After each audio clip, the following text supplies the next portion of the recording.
Hi, stream. Hi, stream. Hi, everyone. Nice prank. Nika's a bad influence on my terrible jokes. Nika's a bad influence. Okay, everyone can hear you. Say hi, everyone. Hello. Hi, everyone. Hi. Hello. Are we ready? Hmm. It sounds very confident. I'm never very confident. I'm kind of scared. Why are you A scared? little nervous. A little nervous. I don't know. I've been getting some threats from my DM. Who? What DM? Yeah, he's this old guy.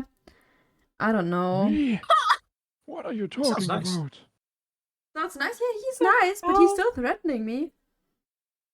Threatening. Did you deserve it? No. Yes. I think you did. Yeah. I think No. you Yes. Yes. Yes. Yes. Okay. Interesting. All right. Is I think everybody you've in the been maps? outvoted, babe. Everybody ready to go?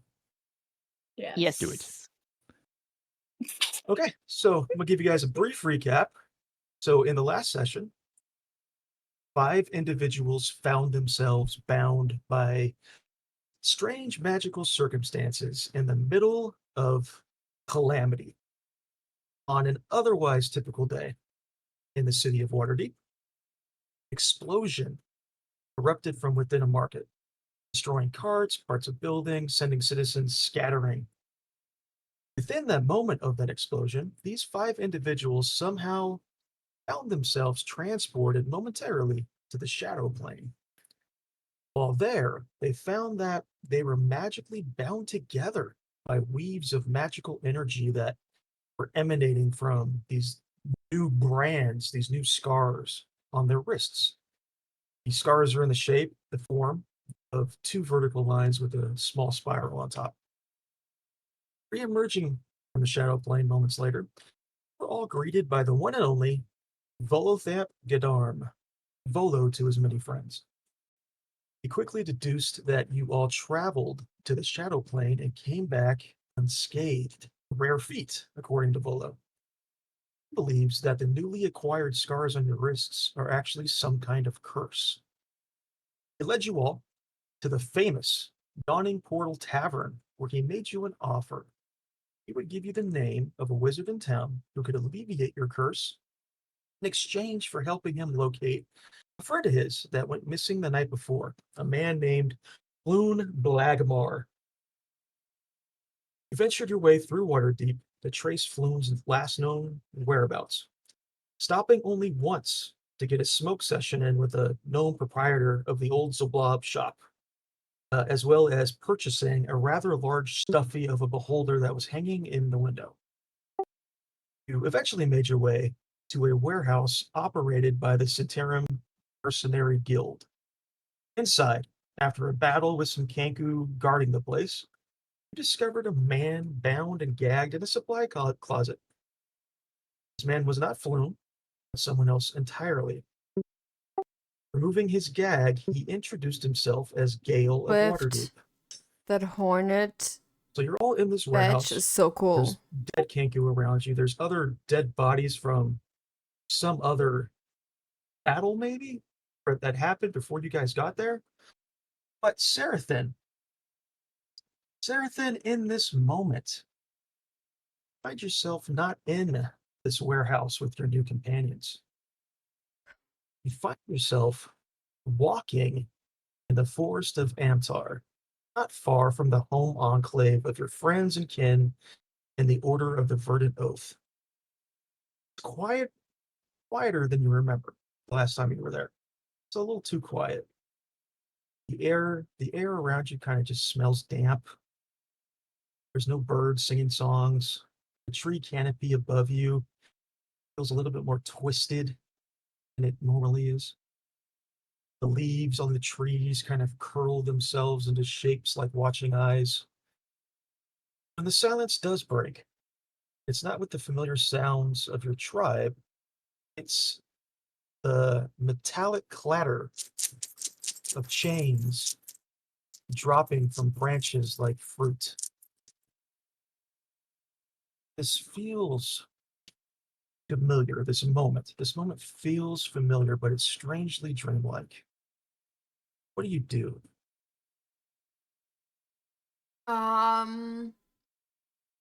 I'll try to look around to see if I can find the source of the sound. Like, do I actually see chains like dropping from the trees, or do I just hear it in the distance? It's coming from all around you. The chains are just like draping down off of tree branches. Some of them are falling on the forest floor. It's happening all around you. Looking around, like I said, it feels familiar. You get the sense that you're about maybe 300 feet or so in this forest. You're about 300 feet or so, or I don't know what that would be in meters, about 100 meters from where you know your home to be, where this enclave is. Okay. I guess I'm gonna go towards my old home then. Okay. But also I So want as to you keep like an eye out to see if I can like figure out why the chains are there, or like why they're like fall. Like, is it windy, or like why they're falling? Just because they're slipping, or is like something making them fall? there's no wind. There's just kind of just falling off the tree. It's really almost like ripe fruit that is just falling from a tree. That's Okay. what it kind of looks like. Um, so yeah, as you kind of make your way, it's a dense forest, the forest of Amtar. As you make your way through, heading in the direction of where you think your enclave is, you start to feel a subtle vibration in your bare feet.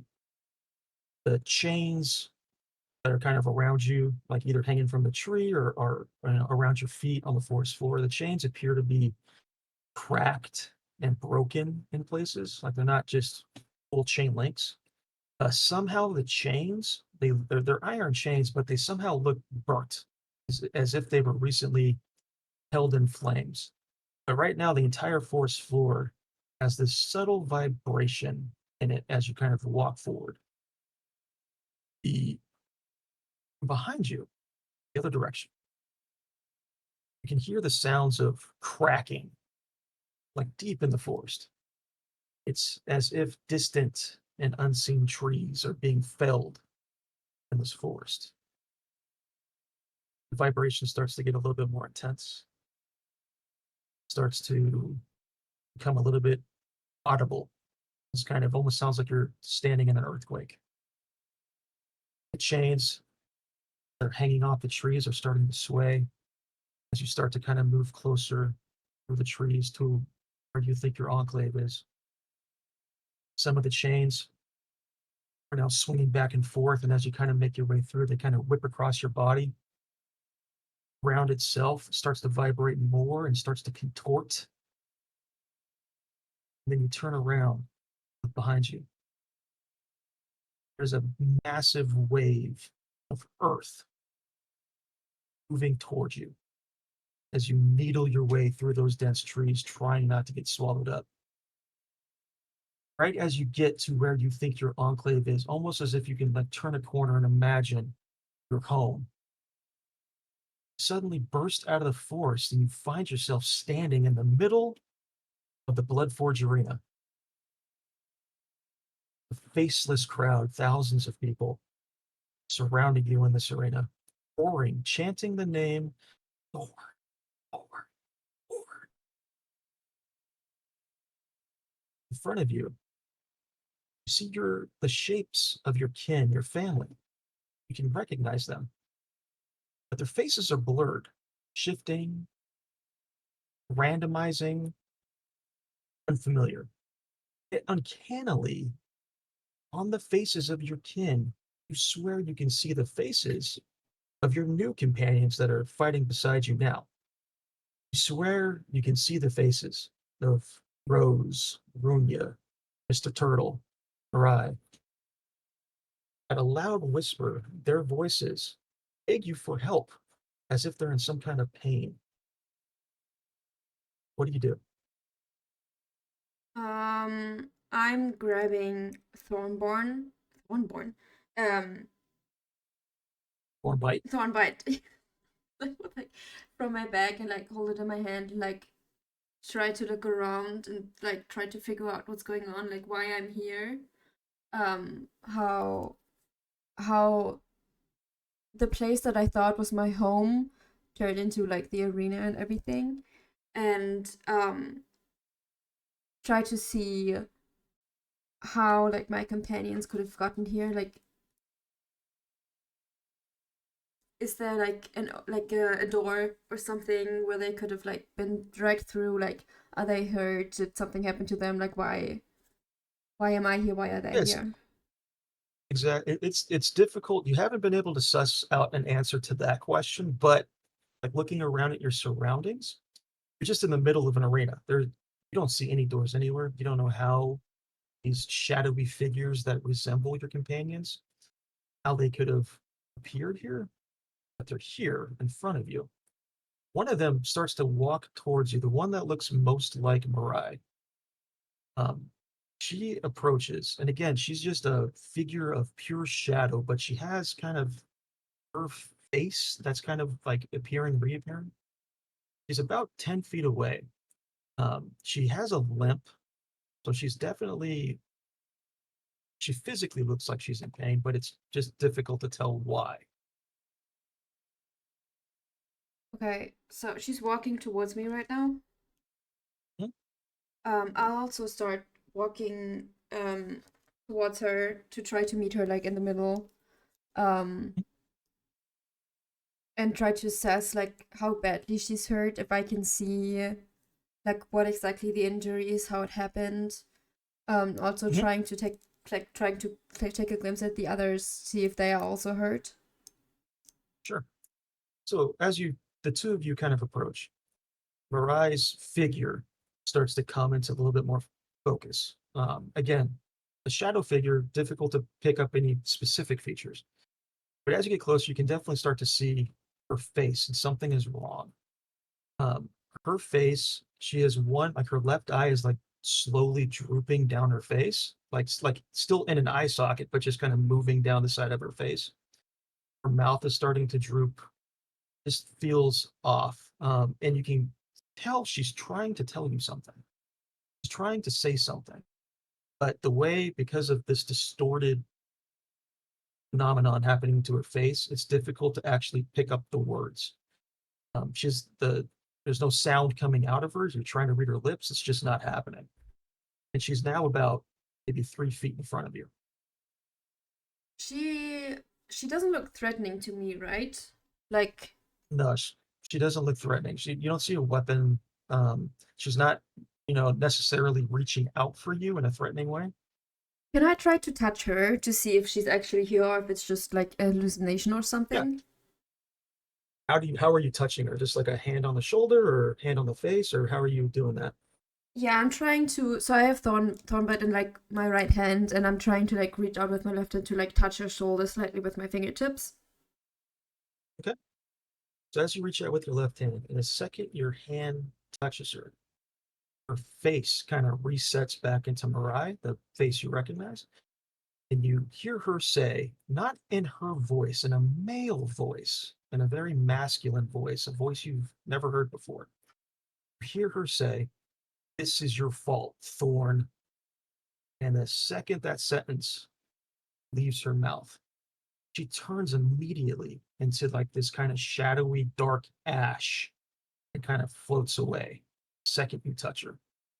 The other four companions that are also kind of shadow, they also kind of fade away. And rising up behind them on the horizon, like way on the other side of this arena, rising up behind the arena, you see the ember moon. It looks off. The light is wrong. Usually the moon reflects a kind of reddish light, but right now as it's rising up over the arena, kind of right in where your companions were standing, it's rising up over the arena. It burns with a sickly kind of silver sheen, like moonlight reflected off of steel. Shadows are gathering beneath where the moon should be casting light. It's coalescing these shadows are coalescing into these tall figures draped in those familiar chains you just saw in the forest. But this time, each link of the chain is etched with the mark of the Crimson Chain Syndicate.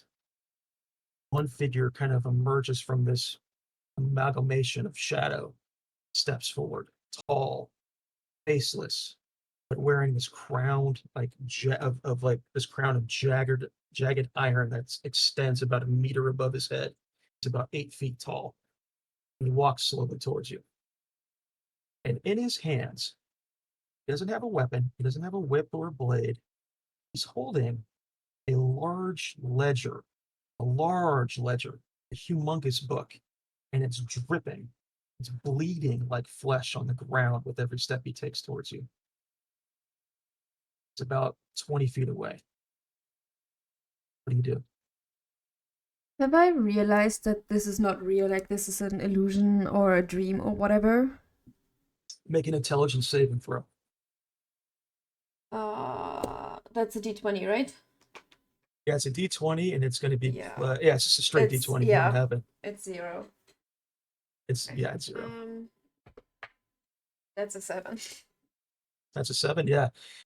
That's a 7. This feels wrong. Like you're like as all this is happening, you physically feel like you're here. Like you can feel like when you were walking through the forest, you can feel the chains like hitting your body as you walked through.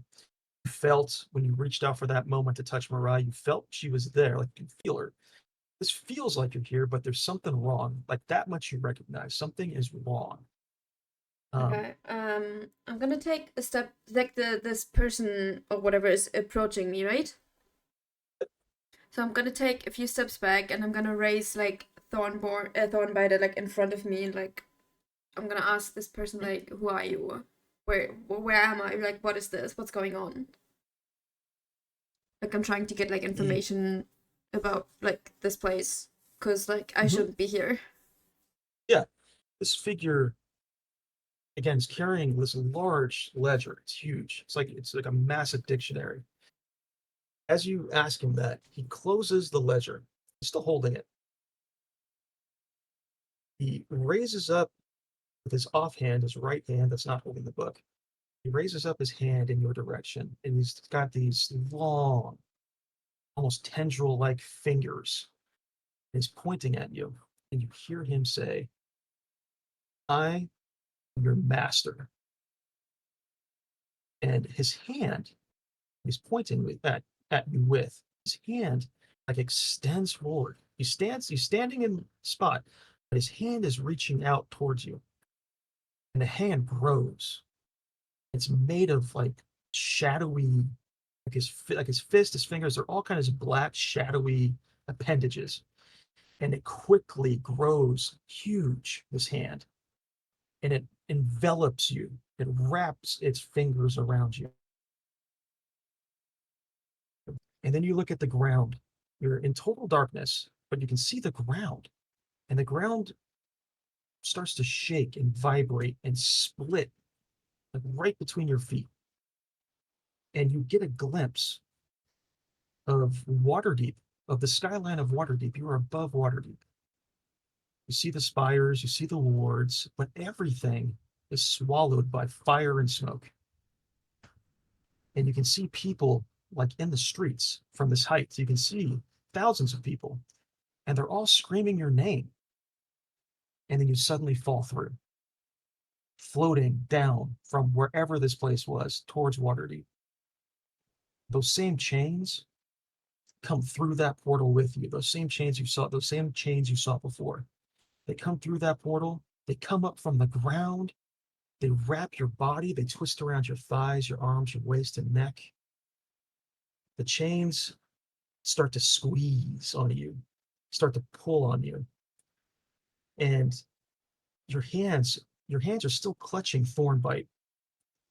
And Thornbite is glowing with green fire. Like the Thornbite's activated right now. And when you try to strike at the chains to try to free yourself as you're falling through the sky, Thornbite just sputters. Like it has zero effect. Like nothing you can do right now in this moment is having any effect on these chains or your predicament.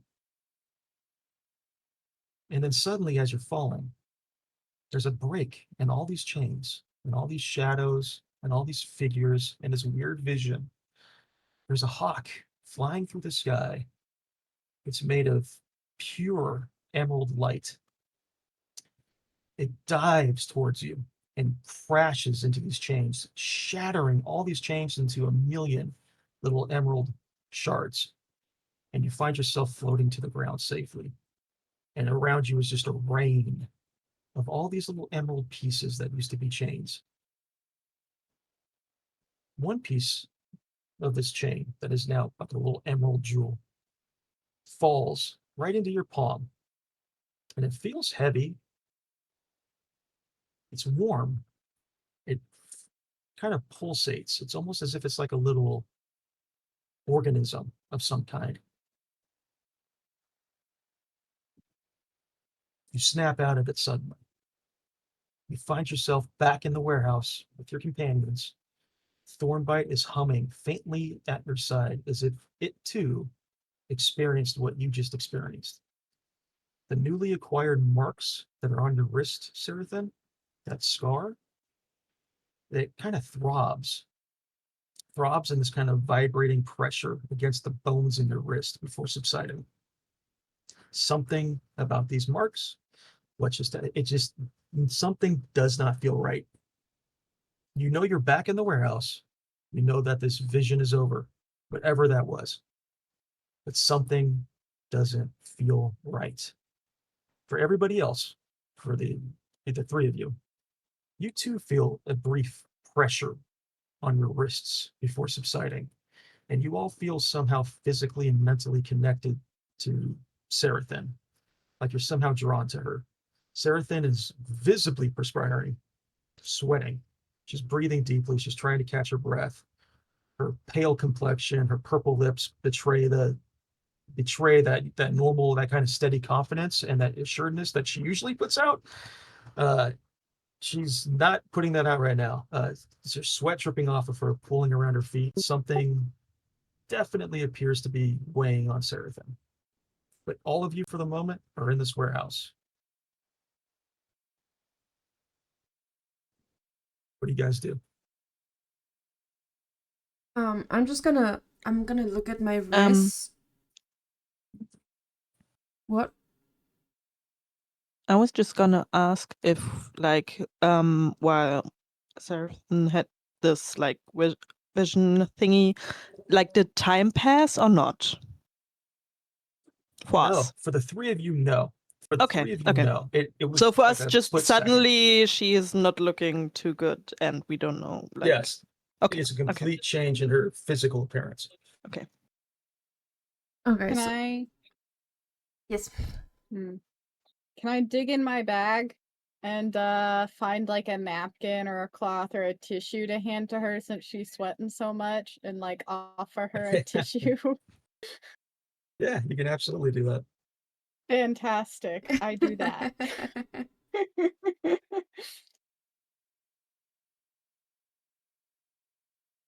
Yeah, so as you're rooting around in your bag, do you find a rag or something?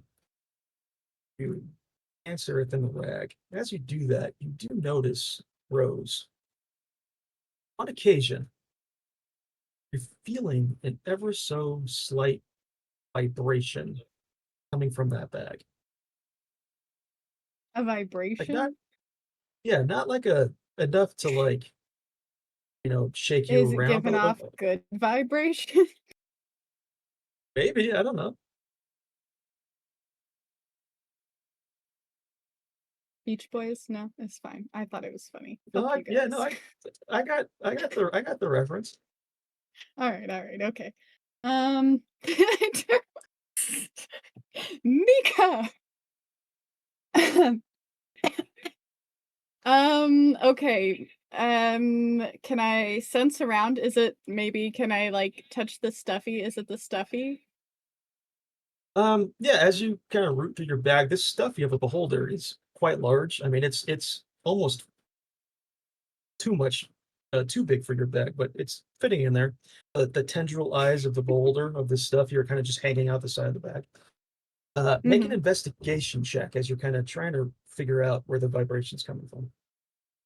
Yes.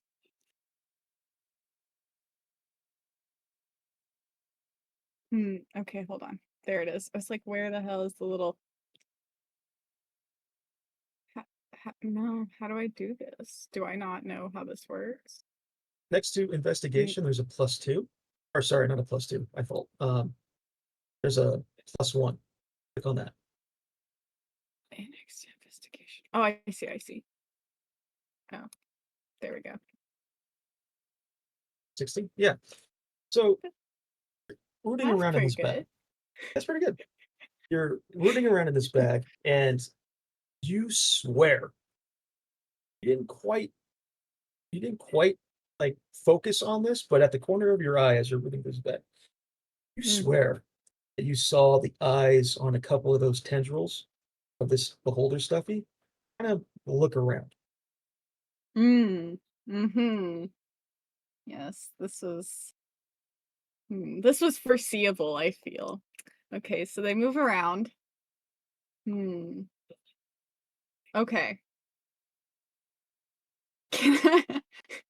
What am I supposed to do about that? Do I just... I don't know that I want to tell anybody about it because somebody's gonna make me fucking throw it away if I tell somebody about it. So I'm gonna keep that information to myself. Can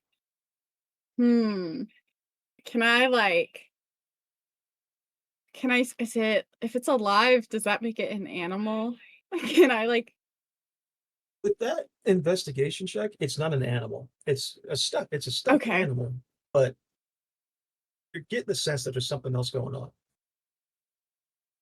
Could there be something, could I do a nature check to see if there's anything else about this that I'm something natural about it in any way, or if this is supernatural? Can I I would like to investigate this further. Yeah, in this case, make an Arcana check. Okay, magic check. Okay, that's just as fantastic as my nature check, so. Okay, a 17 is not bad. Yeah, so this is definitely like a stuffed animal. Like it's definitely an inanimate object. It's not a creature of some kind. It's an inanimate Okay. object. However, with that Arcana check, you get the sense that there is a spell of some kind cast on this beholder that is allowing someone to use the eyes of this beholder to see, basically. Interesting. Okay. So Yeah, I'm not gonna tell anybody about this. So Okay. nobody none of y'all know about this, because I know for a fact that one of y'all motherfuckers will try to steal this from me or make me throw it away or make me give it up. Okay, I'm gonna take him. No faith. I'm gonna set this aside for now until I'm somewhere else where I'm away from the rest of the group. Mhm. So in the meantime, I'm gonna take note of that. Give him a little So pat how on do the you- head. Okay. How do you put this thing away in your bag? Again, it barely fits, but there's gonna be tendrils kind of sticking out. I'm gonna let his little eyeballs stay sticking out. I'm gonna let him keep being interested in what's happening, because there's nothing. Can I get bad vibes from it? Can I see the vibes of the Vibes that Can I you see can't the tell. vibes of the stuffy? Huh? You can't figure I that can't out. tell. Okay. Okay. Okay. All right. I'm gonna let the stuffy keep checking things out, because at the minimum right now, it's not doing anything bad. It's just gathering information, which we could if we eventually find out it's something's up with that, we could feed it bad information later. So, but for the meantime, it doesn't seem to be doing any harm. So I'm gonna keep it in my bag, let the little tendrils stay out. I'm gonna hand Sarathan my handkerchief that I found. It's got rose prints on it. just, for funsies. And yeah, I'm gonna leave him in there for now. I would like to learn more about my little stuffy later, though. Okay, sounds good. So you get handed this handkerchief that is barely holding up to the amount of sweat coming off of you, Seraphim, but Damn. a little rose print handkerchief. Can I also search for some deodorant? Is that a thing in this world? Should I offer Wow. her some deodorant? Wow. Listen, if I sweat excess, I would like to also not stink. Okay, but do I Maybe stink? Maybe it's on offer. You don't have to take it. Like if What somebody kind of offers sweat you is a it, mint. though? What do you mean? Like What kind of sweat? yeah, Did you just 'cause- ask what kind of sweat? No, because like fear sweat doesn't stink in comparison to like. Is that heat sweat. true? I think it's true. I don't know. Listen, I'm not an Do I organic stink chemistry to you, major. I Rose? couldn't tell Am I you. stinky? I don't know. Are you I would like to are you not get. stinky? Is okay. DM, is she stinky? I don't know. I've been thinking about it. I've never been asked that question before. Make a I guess a medicine check, Rose. Okay. The dumbest shit ever. I love it. I got a 21. Is she stinky? What do you She's want me not to be s- stinky? She's not. I don't know. She doesn't smell bad. She just smells like somebody who's. She just smells like you just smell sweat. So you can get like the hints of salt. You can get it smells like sweat, but not like BO sweat. Okay, then how about I just offer it to be polite, all right? She doesn't have to take it, but I will offer her some deodorant out of my bag. It's all natural, because I'm a fucking hippie. She hands you Seraphim. Rose hands you basically what is a small stone that looks like it's just covered in mint leaves. Do I know what it is? Like, have No, I but if you're hungry, you have can I chew on seen it. this before in my life? Probably not. This is so dumb. I'll Probably take not. it with like furrowed brows, thank you, and just put it in What my you- bag. What you Okay, do know, Seraphim, is fine. that mint I tried. mint more than often in this world, like leaves of mint, people chew on it for fresh breath. Oh, I'll lick Stop, it. she's gonna eat the deodorant. I'll lick it. Yeah, Okay. if you lick it, it does taste like mint, but it also tastes like sweat. Oh, how about I I just raise an wrinkle my eyebrow brows. at her? I just wrinkle my brows and be like, yeah, thank you, and then put it in my bag. I'm just gonna raise an eyebrow at her, real confused, look around to see if anybody else picked up what that was supposed to be, and then move on. Probably not. Like this is a contraption of your own doing. Oh, okay. I'm not gonna explain further because I don't want to embarrass her in front of the rest of the team that she just licked you. So So I'll just let that slide. So after that moment of just weirdness, you hear from the ground around The you, ground? the ground. You hear, excuse me, a little help here, as the man who introduced himself as Gale is still tied up on and lying on the floor. His hands are bound together, Oh, his feet are bound together, but the gag is not. You pulled the gag down off his face. okay. You don't So need to let's, worry about me. I'm no one important. I'm just Gale, simple Gale, very boring. Nothing to see Yeah, here. then shut up if He you're not holds up his hands. important. Oh my Oh, Can I- god. well, before- nice to meet you too, man. Before we interact with him, I'm just gonna like give him like a look, like shut up, and then I'm gonna turn to Mirai and be like, "Are you okay?" Or like, cause like she seemed hurt in my vision, so I would just want to check on her like in real life, like if she's okay or like if anything happened to her. Okay, I'm gonna look at you and stare you up and down, like taking in your appearance right now, and be like, That Miss might be Sweaty. me. why are you asking me that? Are you okay? Mm-hmm. Fine. Yeah. Oh, so she's not going to share this experience. Nope. Interesting. Okay. I'm a bit skeptical, but I'm not gonna question her further. Just say, I'm fine.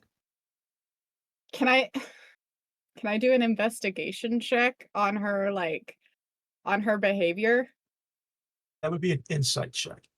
Sure, whatever. Same thing. It's not the same, but okay. Can I do it?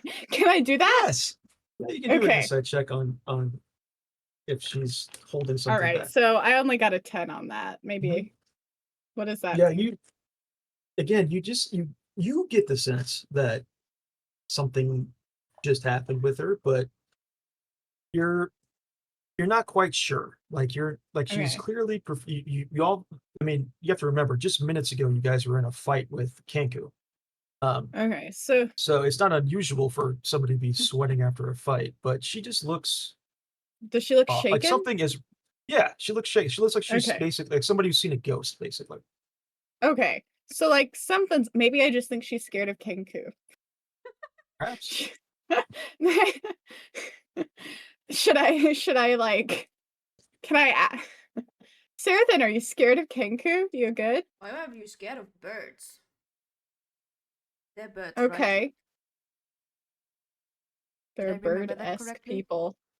They're a bird thing. No bird. Oh, missed your question. I'm sorry, Lanny. What would you say? What would you say? If I refer to them as birds, am I correct? Yeah, they're basically like walking ravens. Yeah, okay. So I look at you confused, Bird Rose, people. and I'd be like, why would I be scared of birds?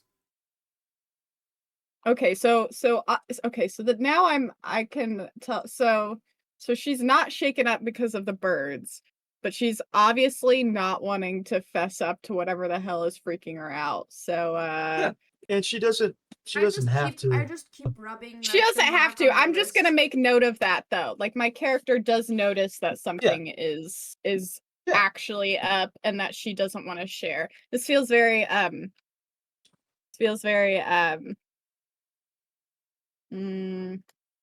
Shadowheart refusing to, like, you gotta convince her first. So, yeah, you've got Gale lying on the floor tied up. Okay. I'm gonna take care of this since everybody else seems to really dislike him.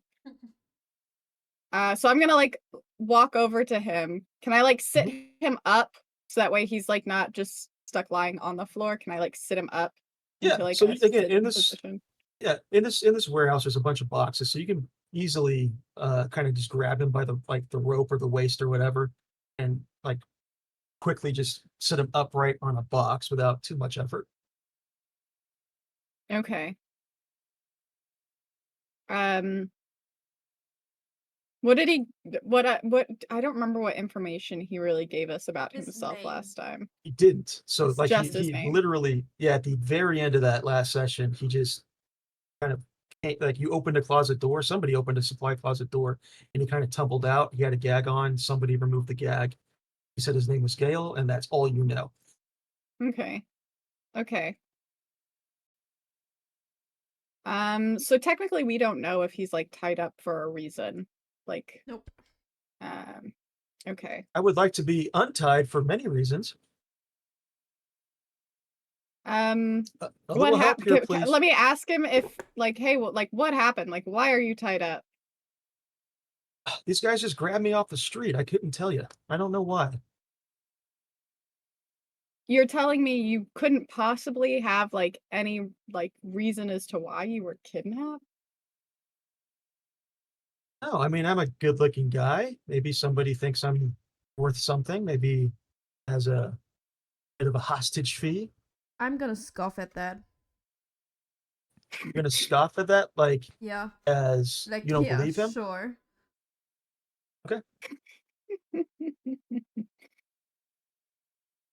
Okay. Will somebody please untie me? I'm quite uncomfortable. Okay. Well, I think the four of us could probably take him on. Should we untie his feet? Should we untie his feet at least? I'm not too sure about that. I mean, Like, we just got out of a fight. We're all not in the best condition. We shouldn't just untie a stranger who appears to not be hurt in any way. We don't know how strong he is or what he can do. I think for now to save I'm it, quite hurt. My wrists are very much in pain right now. your wrists are the least of my concern, okay? Jeez, I don't like Mr. Like I heard them calling you Mr. Turtle. Can you help me out, please? Why would I do that? Oh my god. Just You tell are the us worst rescuers. honestly why you are tied up and why you are here. Just getting grabbed off the street? Like, who would believe that? I was out having a great night last night. I was having some drinks. I was walking home, and these freaking birds just nabbed me. I couldn't tell you why. And I can't ask him bird now because you snapped killed you? them. These birds snapped you? Well, I mean, I don't know specifically that one is like with his tight hands, he's pointing at the one like closest to him that's dead on the floor. The one that just looked just like him. Are you special in any way, or why would they do that? My mom thinks I'm special. Or she Good for would. your mom. I don't know. Like this is Waterdeep. This is a dangerous city. They were probably trying to sell me, or they were trying to find out maybe if somebody cares about me. Sadly, nobody does. Although couldn't to be tell you. fair, could we not maybe okay, how about I like talk to like I kind of corral maybe the group, or I gesture for the group to kind of circle up away from Gale so that way he can't necessarily hear us. Can I do that? Does everybody follow me so that way we Yes. can discuss this without him? Okay. Sure, but I'll keep my hand Um on Thornbite and I keep my eyes on him. But like Okay. I pay attention to you, listen to you, but I'm not letting him out of my sight. Okay. When you put So your if he can hand, get oh, On just Thornbite, when you on put my your hand, weapon. yeah, when you put your hand on Thornbite, he sees that. He's like, he's easy now. No sudden moves. I'm tied up, all right. I'm not much for fighting. Really not. I'm more of a paperwork kind of fella. me too, homie. Okay. So, like, if he could get captured by these, like, relatively easy to take down Raven people, like, how much of a threat is this guy really? Yeah, but do we trust him like that his story is true? Maybe it's just a trap or something. And why is he Is so there a calm reason about to it? not trust him? I mean, we do know that these guys that we just took down are bad guys, correct? So, like, would it not make sense to free him and, like, maybe get some goodwill and see what's going on? Like, You're really trusting of people you just met. yeah, because most people aren't that fucking bad, especially if they're the ones being tied up and tossed in a closet. I'm Hey guys, envious of the sorry, life you lived. really quick, guys. I just need to go turn my AC on. So have a discussion, figure out what you want to do, but give me a minute. I'll be right back. What is our alternative? We're just gonna leave him tied up and walk away? No, I don't think we should leave him here, but maybe for now we should let him be tied up and just find another way of like transporting him out of here. And I don't know about you guys, but after that fight, I'm down for a rest. So I'd say we get out of here with that guy, but we keep him tied up and find somewhere safe to rest and maybe get a little bit more information out of him and see if he's really trustworthy, because I'm not judging that based on a 5-minute interaction. I'm okay with that. A bit of rest doesn't sound too bad. So back to the tavern? I guess.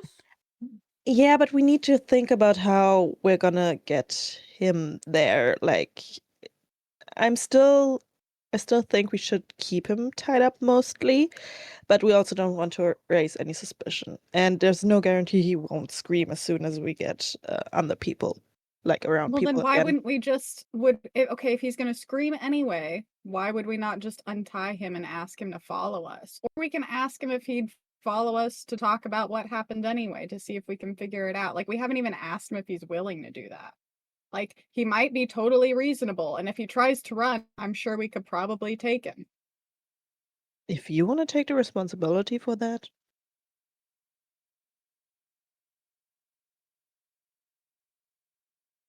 Like, I'm not gonna chase him if he starts to run after we untie him. I'm not Alright. fast enough. I will take responsibility for the I'll guy. throw you. Oh no. I'll What? frisbee throw you at a set. Yeah, that sounds good. I'm in danger. Okay, what what is I'm afraid to find out what you guys came up with.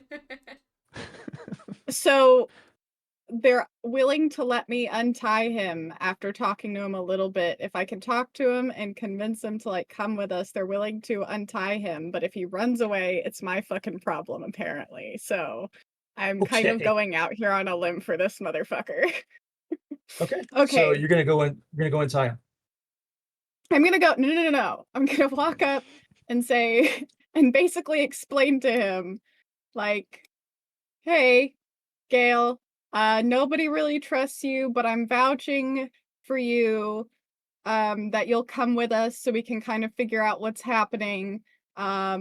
Please don't run away.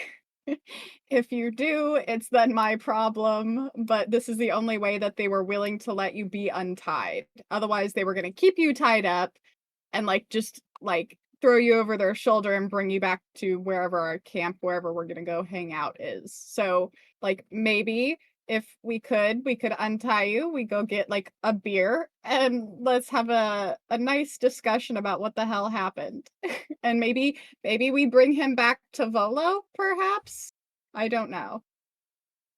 An ale sounds fantastic. I'm thirsty. I could use a bath. Yes. So please. Fantastic. I'm gonna, like, double down. Please don't run away, otherwise this will be my problem. I am And then not I gonna run untie away. him. Okay, So I as untie him. you yeah. So I don't know if do you start with his feet or do you start with his hands? Where do you want to start with first? I start with his feet. Okay. Um so yeah, he's sitting on you kind of propped him up sitting on top of a crate, wooden crate of some kind. Mhm. You go like get on a knee, like to go grab his ankles to like get this hempen rope that's just super tight around his ankles. As you're undoing the rope, you're like grabbing an ankle, grabbing a foot, you see it's not quite a shimmer, but like the air around whatever part of his body you touch, the air around him is like it's like a vibration to it. Like something is off. You can even see like when you like grab the rope around his ankle, the pants that he's wearing, like just in the area wherever you're touching the pants, he's wearing these kind of like black, um, it's like a black cotton fabric basically. Wherever you touch, like the pants turn to kind of like a brown leather. It looks almost a little bit more high class. Oh my god, you Okay. guys! I had I wish nothing we to do with that. I wish we could put this in the Twitch chat. I know.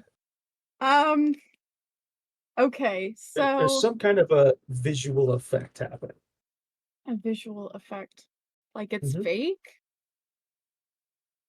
Can I do an an insight investigation, whatever the fuck? Can I do a check? Uh, this would be another Arcana check.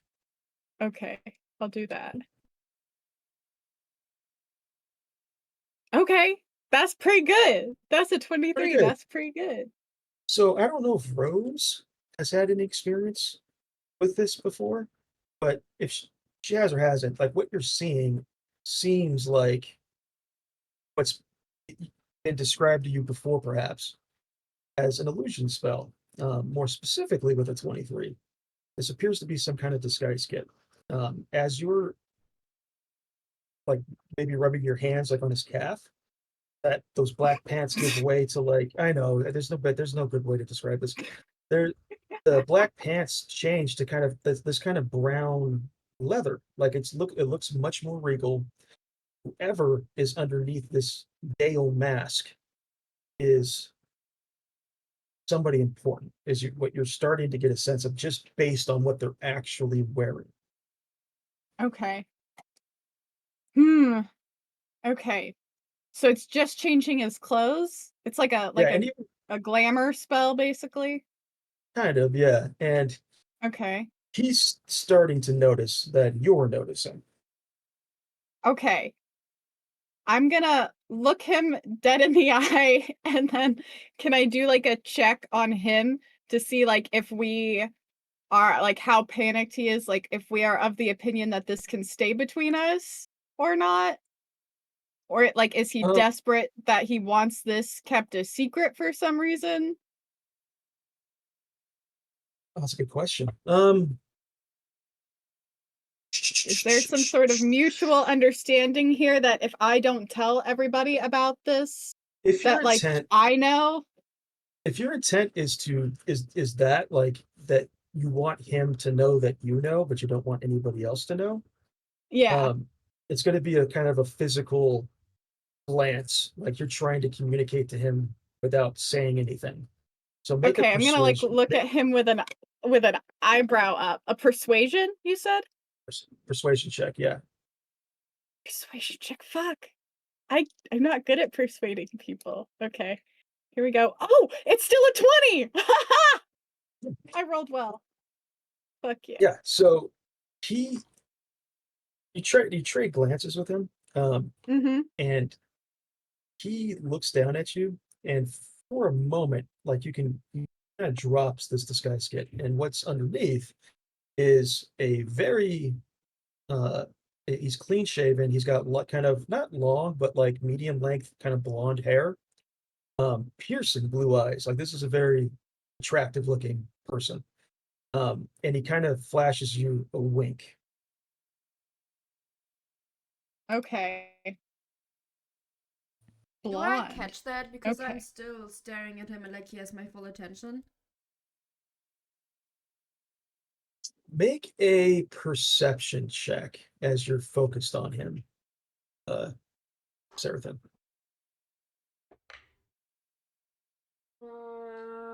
That is 18.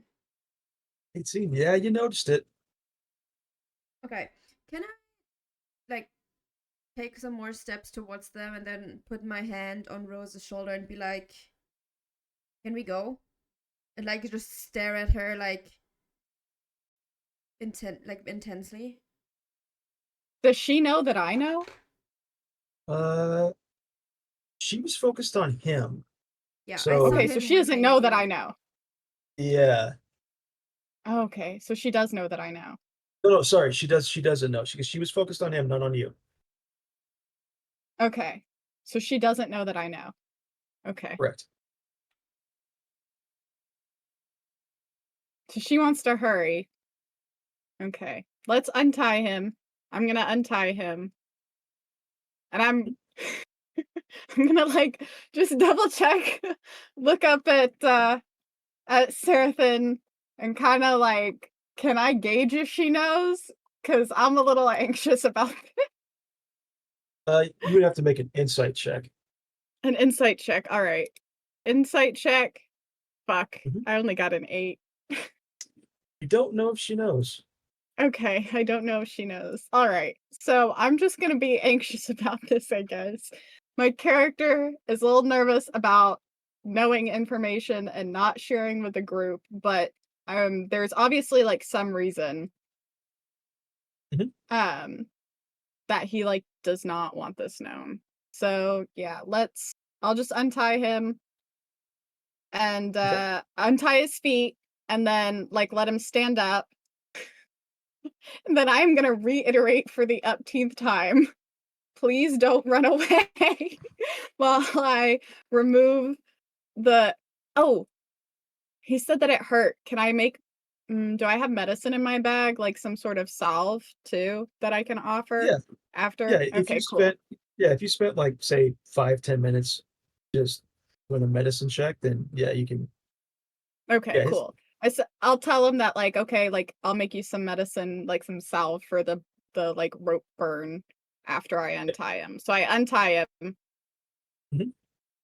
Yeah. I don't know that my Um. party member's hurt. What are you talking about? Seraphim? I didn't notice that anybody I'm was not hurt. saying You were the anything. only one that I'm not knew. saying anything. That's so not fair. Why am I getting roasted in the chat? I didn't know that anybody else was hurt. I'm not. That's not. I'm getting roasted in the chat for no reason. Oh my god. All right. All right, so you've untied his hands, you've untied his feet, and he stands up and stretches probably for the first time in a minute. Yeah, what do you guys want to do?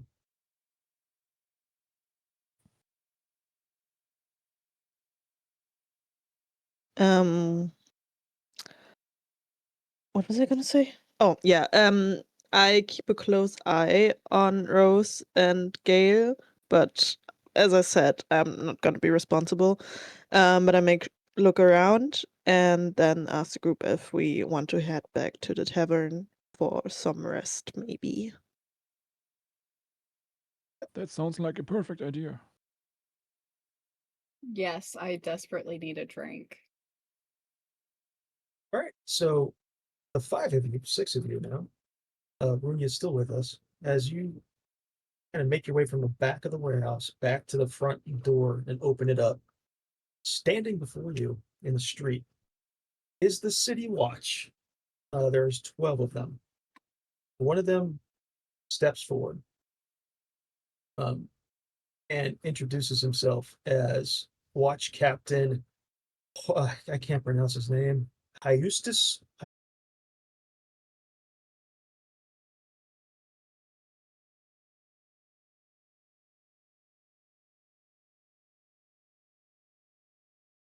With the Zentarum or Xanathar. If you're not with their rabble, then you should have nothing to fear from us. Guys, I think Lanitee has some. I'm back. Okay. Oh, sorry. I just No, because your stream also Yeah. just cut out. That's why I everything was quiet, and I was like, "Is what's happening?" But I can hear you guys again. Okay. I just got the end of like, if you're not there with them or whatever, you should be fine. That's what I caught. Yeah, that's fine. So do you need a minute to reset anything with Twitch, or are you fine? Sorry, what? Do you need a minute to? Oh no, Is no. Twitch working? I think it should be fine. I Okay. think it was just buffering. Yep. So yeah. So now there's a city watch contingent in front of you. They are not allowing you, or at least he says they're not allowing you to leave. This captain of the city watch kind of walks forward, and he's got a kind of rather large, but it looks kind of like a clipboard. It's basically a stone tablet with a stack of papers on it. And he's like, I need names. All of you start talking before I decide who belongs in irons.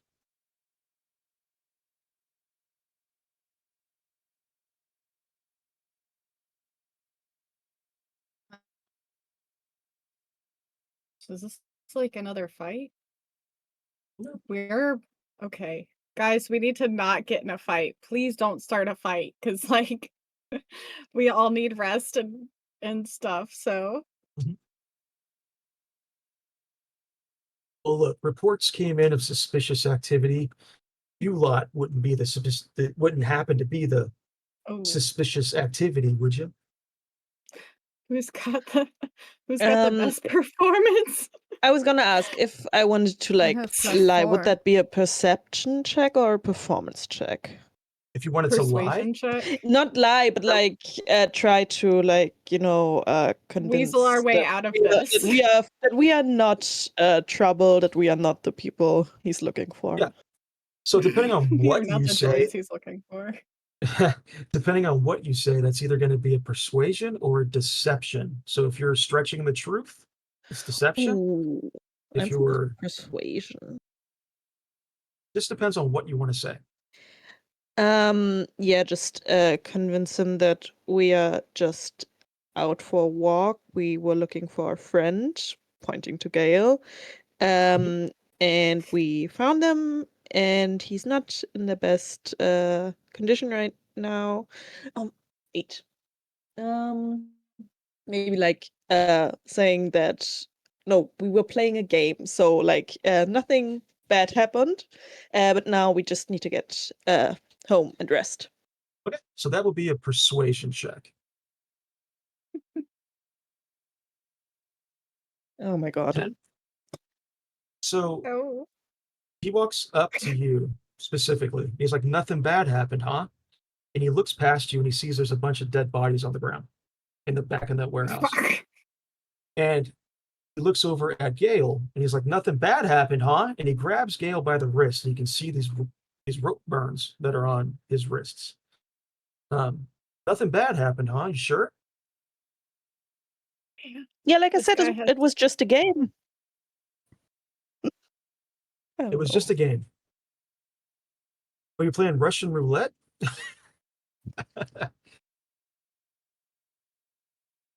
Anybody else So it's- got really good persuasion? I do. I just rolled a 4. Nope. So Like as anybody Can I- else? Okay. Can I like walk up and like slide Can you my intimidate the hand, fuck out of him? No, wait, and slide my hand on Gale's shoulder, kind of like hang off of him and like look, I don't know, not in love, but like very like dopey, lovey-dovey, and be like, again, yes. Have you never played this game? Do you want to play? I'm sorry, whose hand or whose shoulder did you put your hand on? Gale, because he has the rope burns on his wrist. I'm basically trying to convince the guard dude that there was some kind of spicy thing going on. Roleplay. Okay. Yeah. Oh, wow. Okay, make Performance? make a no, that would be a persuasion check. Wouldn't that be Um, performance Okay. because I'm performing? Well, you're not Yes. performing has to do with like dancing or singing a I'm song dancing or something around like that. Gale. She's dancing now?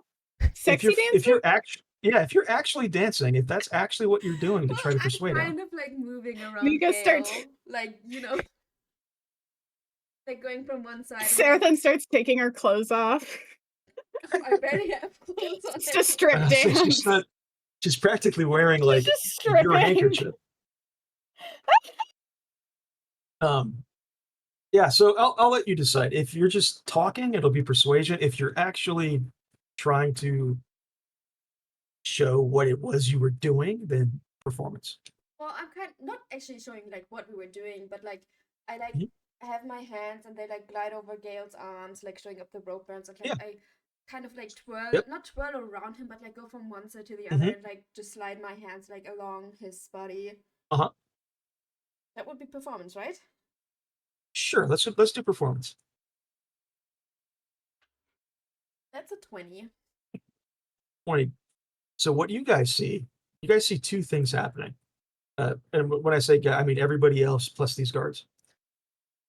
You see Sarathin effortlessly, like she's tall, she's lean, she's very athletic, gracefully doing a couple just little maneuvers.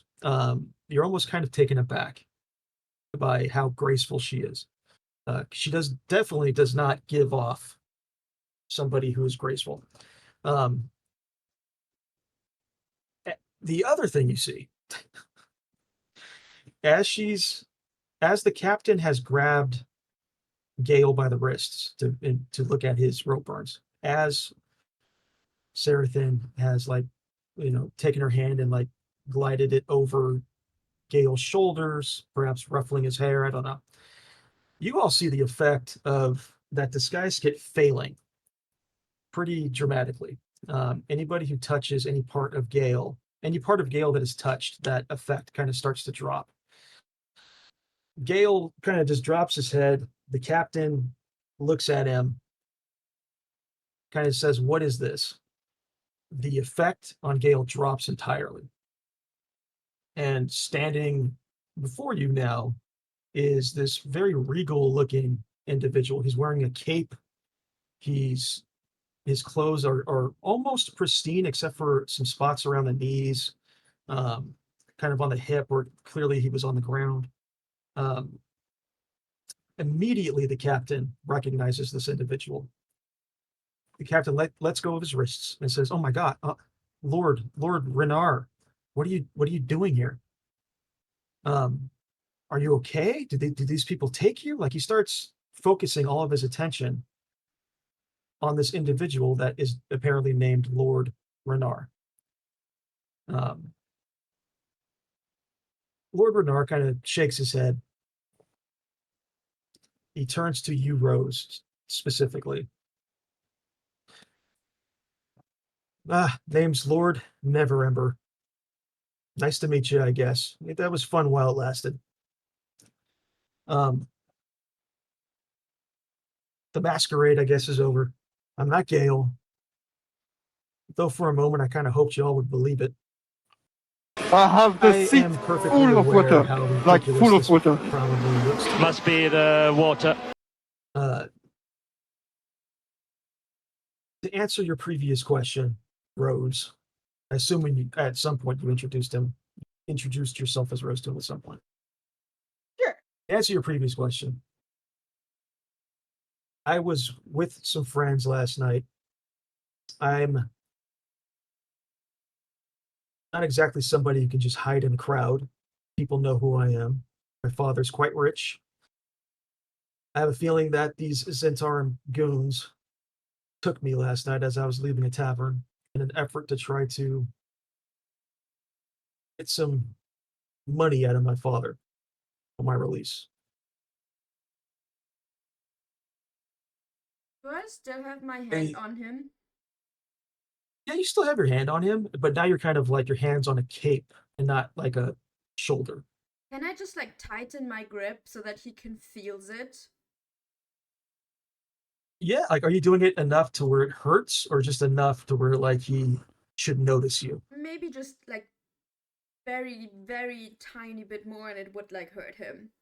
Like he's Okay, aware, so- like if he makes like a wrong move that I assume Mhm. like that I for myself decide is a wrong move, it would hurt.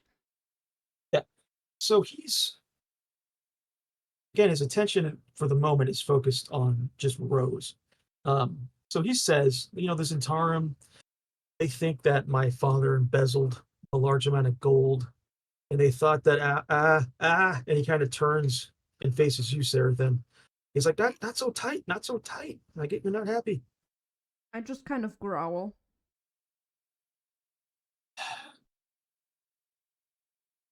He And doesn't like being lied to. yeah, I get this. I get that sense. I get that sense. And I'm sorry, ma'am. I didn't quite catch your name, but I think I think I think I may have betrayed you in some way. And I didn't really fully mean to do this. At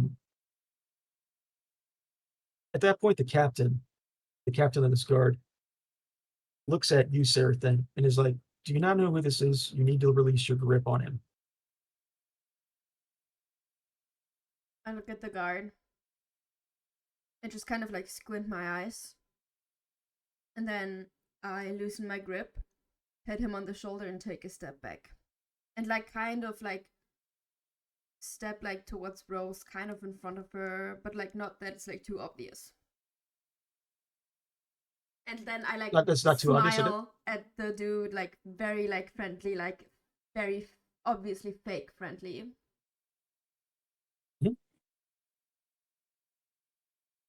So when you finally back away, like release your grip on him, the captain kind of drops his guard a little bit. He was very much, he was about to get a little bit more forceful in his question, but he drops his guard when Lord Neverember reveals himself. He says, "Well, this does complicate matters quite a bit. I didn't expect to find you in a dockside brawl, sir." And at that point, Lord Neverember will tell the captain about what you guys did. You guys basically rescued him.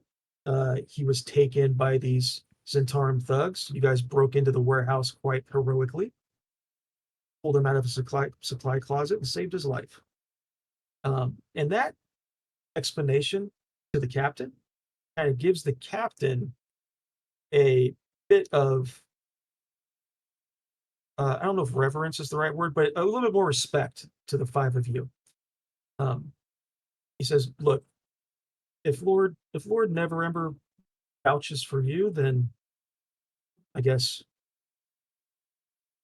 then I'll hold my tongue for now. but don't mistake that for trust. So, Lord Neverember, why are you here? Is what the captain asks. And I'm sure you guys are probably thinking the same. Like, why is this regal person held here?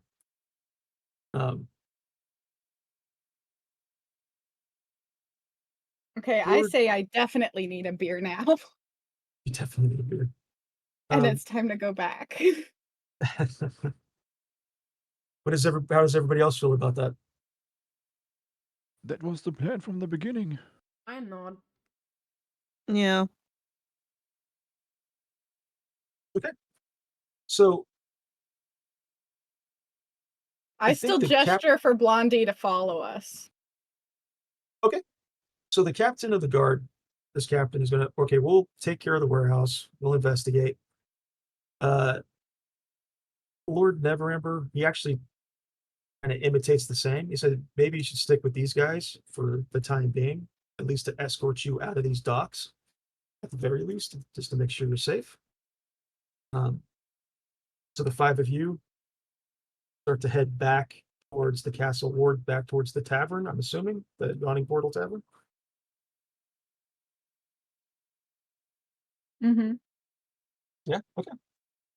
So you leave behind the captain of the guard and his team of city watch to investigate the warehouse. On the walk, kind of heading back, basically back in the direction you came, Neverember looks at you, Rose, kind of suspiciously. You can't help but notice he's been eyeballing you in a manner that's not trusting.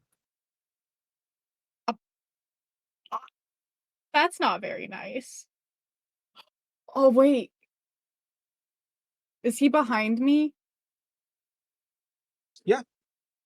So he sees my little stuffy. Yeah. Okay. Maybe that's why he doesn't trust me suddenly, because we were besties a second ago when I was about to keep his secret for him.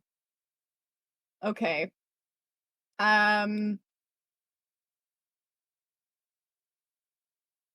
notice it.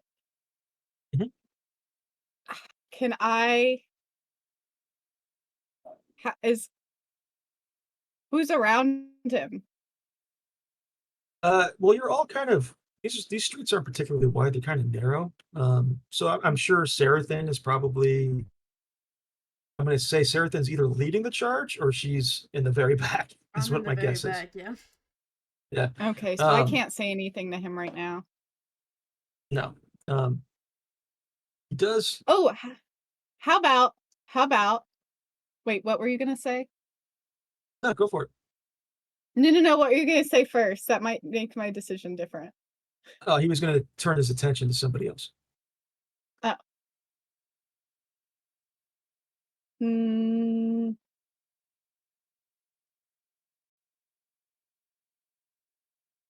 Okay, because I imagine that that's the reason. I can't guarantee that that's the reason that he's suddenly suspicious of me, because I didn't get the suspicious vibes before, right? Not necessarily, no. Okay, this is new. So he must have seen, it must because he saw my little stuffy. Can I, like, look back at him and gesture to my stuffy in my bag? Mhm. And, like, open it just a little bit so he can see, and then look at him and go, "Cute, right?" And then, like, wink, so that way he Mhm. maybe gets that, like, this needs to stay between us, like I tried to keep it between us earlier? Yeah. So the first thing you notice is when you kind of like take your bag off or open the Mhm. bag, all Uh-huh. of the tendrils, because all the a beholder has an eyeball at the end of each tendril. Mhm. All of the tendrils are looking at this man. Does nobody else has noticed this so far, right? Is anybody else paying Okay. attention to this little conversation? They're not supposed to be. Well, My you're all attention is more walking on our together. surroundings. I'm not. I'm walking in front and I don't notice what's going on behind I'm me. looking forward to resting. Okay. Alright, he says, Neverember says to you, Rose, you know who this stuffy actually belongs to, don't you? I tell him,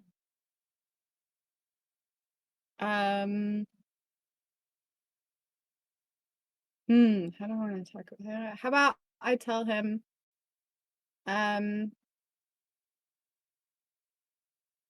like maybe suggest that we talk about it after a few drinks. Like basically like let's talk about it later, not in front of everybody, because I don't want everybody to make me get rid of my stuffy yet. I want my stuffy. So, as you're walking kind of through the Mhm. docks, kind of right at that transition point between wards, you pass the Skewered Dragon Tavern, which is where you were told by Volo was the last place that he saw Floon, his buddy Floon, who you've been tasked with trying to locate.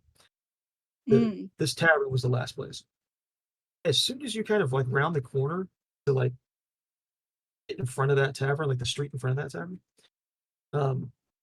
Neverember stops and he's staring at a manhole, like a large, like 3 foot wide manhole in the street.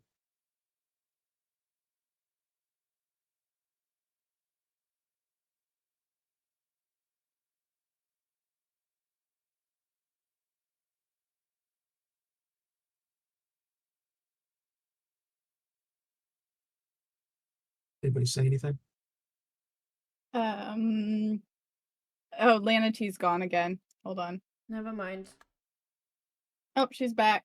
It was so quiet. I was like, did I get lost again in the depths of the? No, I was just waiting for somebody Yeah. else to say I something wasn't first. sure if anyone was saying anything or if Nuba was still talking because it sounded exactly the same as earlier when I did get cut off. So Oh, okay.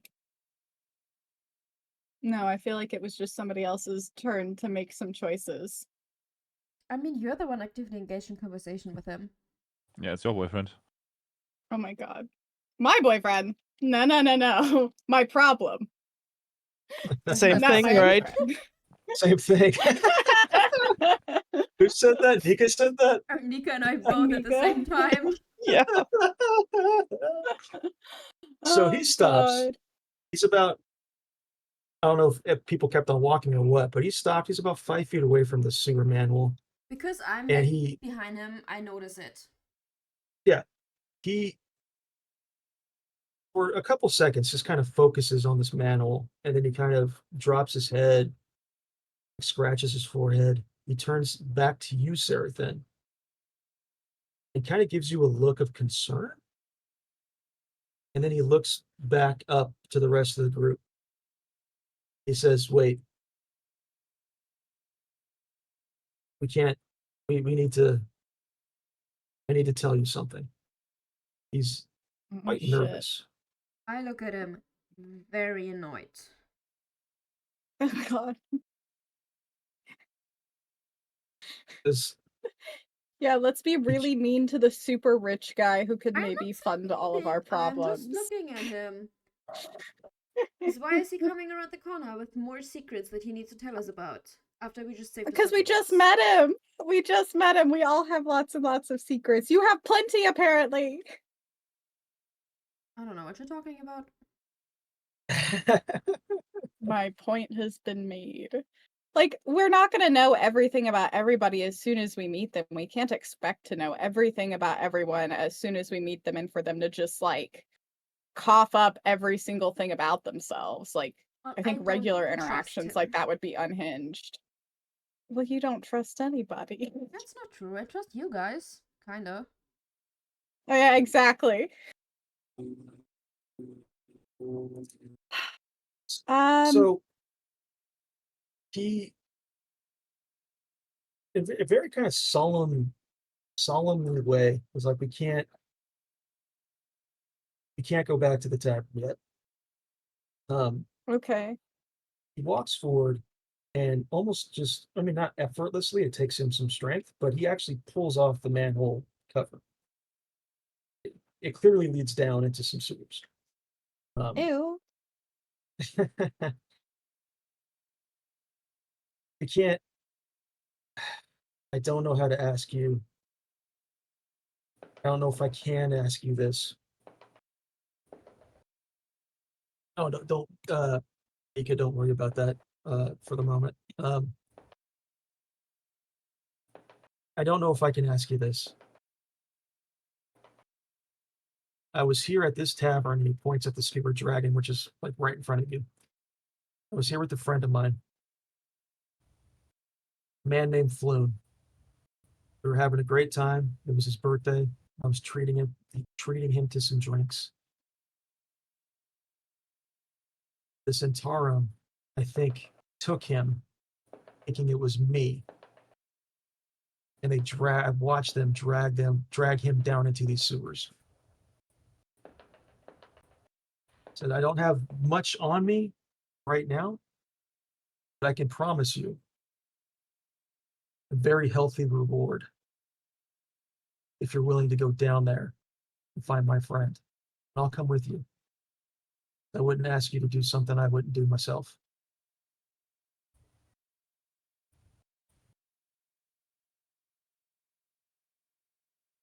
I'm walking towards him, putting my right Okay. hand on his shoulder, Okay. look him deep in the eyes. Mhm. If you don't come with us and rest now, I will push you down that manhole. And rest. Yeah. Okay. He he acknowledges that. He can clearly see. I think it's. Let me double check before I speak incorrectly. Yeah, he recognizes that, and he looks over particularly at Mirai. He kind of nods, and he says, "I think I can take care of that little problem for you." So let's go get some rest. Well, what I'm saying is, you may not have to.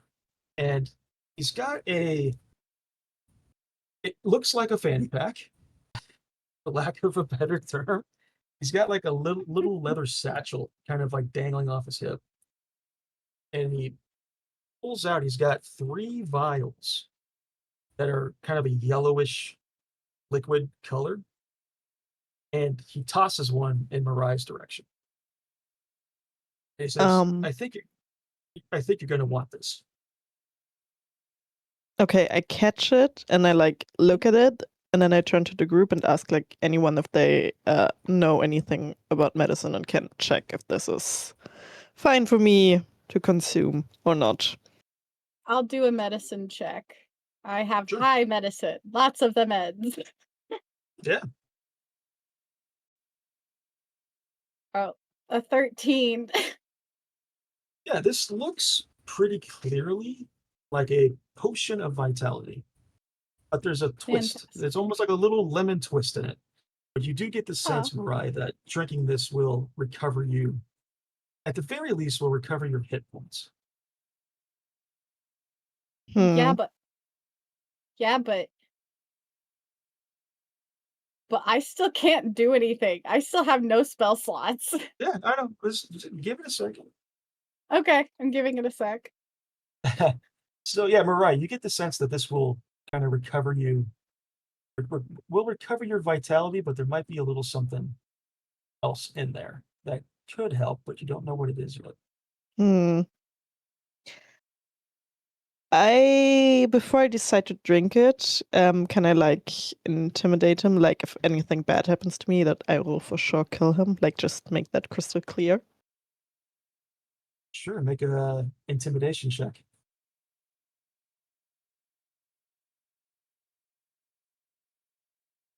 So you pretty much just threaten him. Mm. He kind of drops his head and looks back at like, what is with you guys? You guys are the most untrusting group of people I've ever seen. I tell him I'm working on it. Just drink it, trust me. I don't trust you, but I will drink it. And you know what happens if something happens to me now. And then I drink the vial. Like, the liquid in it. Yeah. It's warm, but it doesn't taste bad. Yeah, you immediately get the benefits of a long rest. So your hit points are back. I don't know, being a rogue, what other features you may have used at level 1. I don't think you really have much of any I features that don't are think used. anything other than my hit points. But you do get the sense, like after drinking it, like, man, this had a little extra oomph in it. This wasn't just about hit points. This wasn't just about my vitality.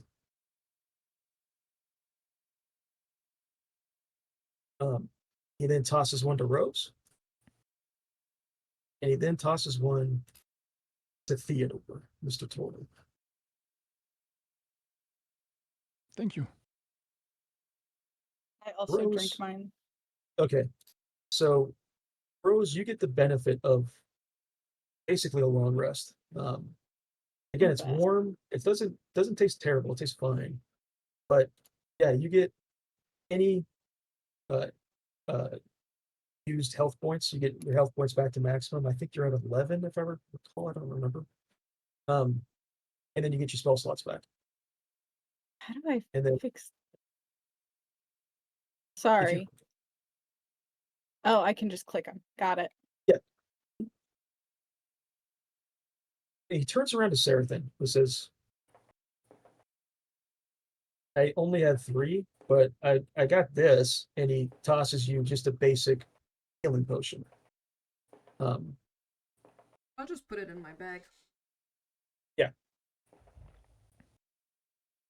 So the moment you all have been completely recovered.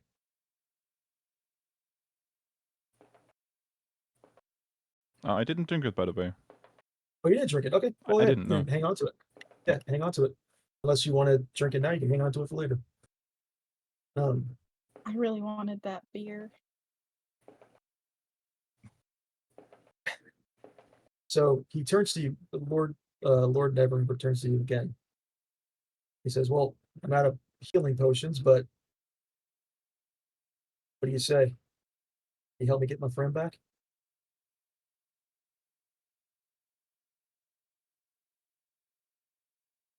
I kind of look at the others and just go like, I mean, that is the guy we're supposed to find anyways.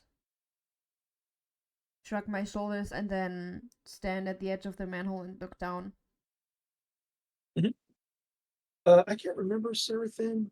Do you have dark vision? I do. Up to 60 feet, yes. You do. Okay. So it only goes down about maybe 35, 40 feet, and it's dark. But with dark vision, you see shades of gray. The ladder just goes down to the bottom. There looks like a small, at the very, very bottom of that ladder, kind of where you would be able to walk on the surface of the sewer. It looks like just a small, like, stream of water that is down there, but definitely walkable. It looks fine to me. And then is there like a ladder or something? Yeah, there's a ladder. Okay. Then I just start climbing down, I guess. Yep. This would be a normal size manhole, normal size sewer, but I have to widen it because one of you has a turtle shell. So it's I a was about to wide, ask that. it's a wide uh kind of sewer entry with a ladder. So, and it's quite you can navigate it pretty easily. Like, you don't have to worry about any kind of strength check or anything, any kind of dexterity saving throw. It's pretty easy to climb down there, Seraphim. I don't know who is coming after you. I follow straight after her, yeah. Right? Yeah, what is the general order? So it's Seraphim, Mr. Tortle. Who's after that? I go last. Okay. At that point, Lord Neverember himself will actually descend down the ladder after Mr. Tortle.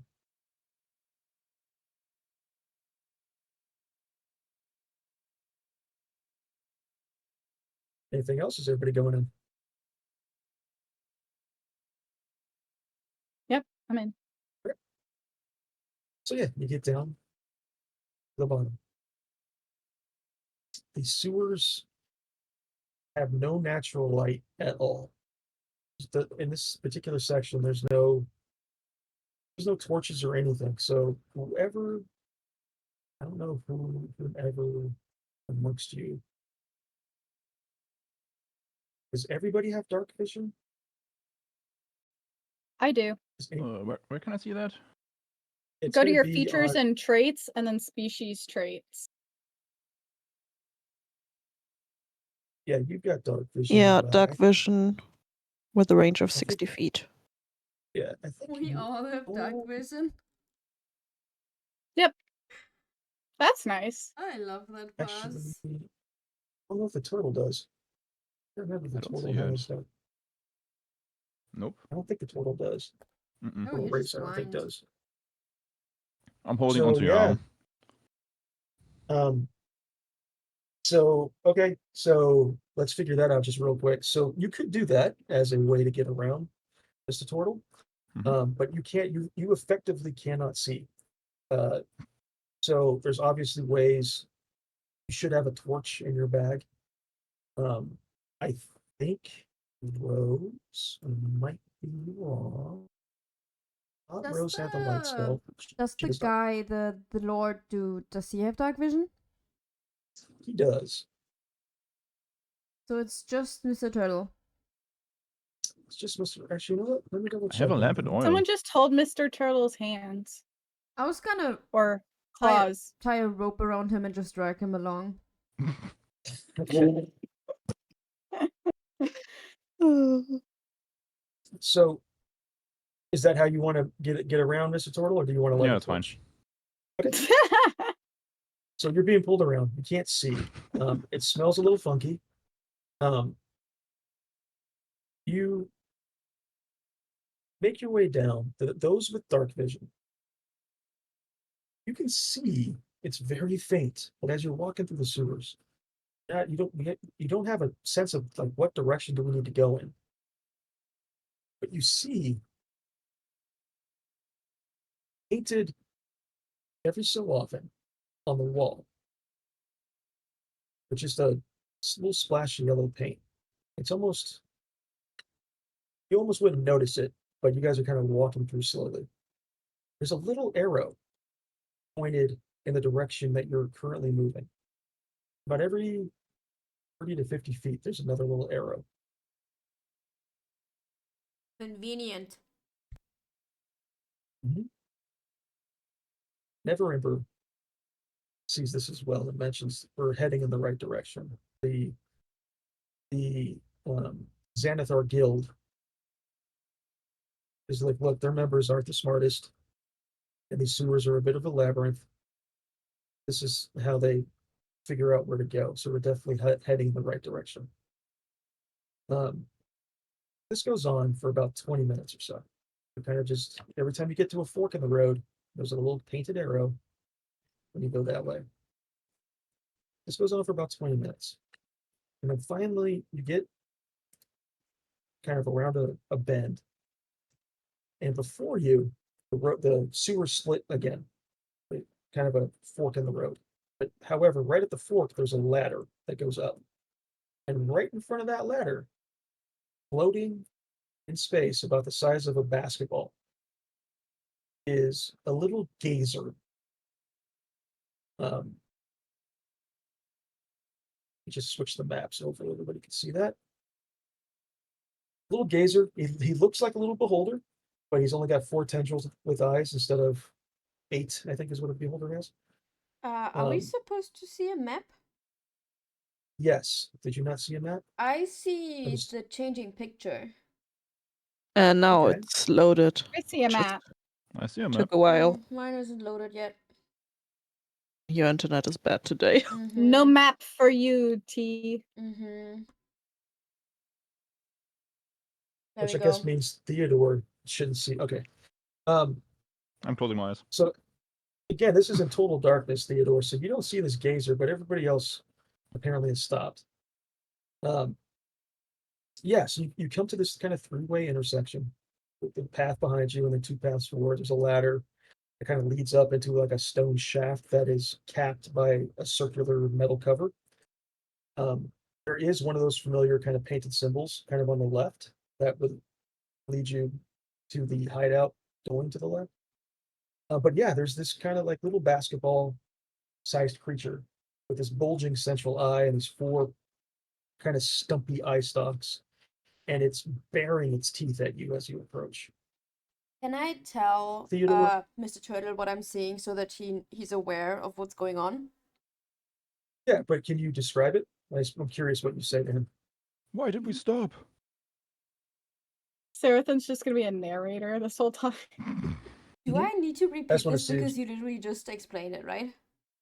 I did. I'm just curious. Like, are you telling him? Like, are you How giving him the detailed are you basics? getting? Yeah, like, are you like, hey, there's a creature floating in space? Like, I'm just curious how you describe this thing. Probably like that, yeah. There's this All right. blind thing. Yeah. All right. Thing? Huh? So I'm gonna add y'all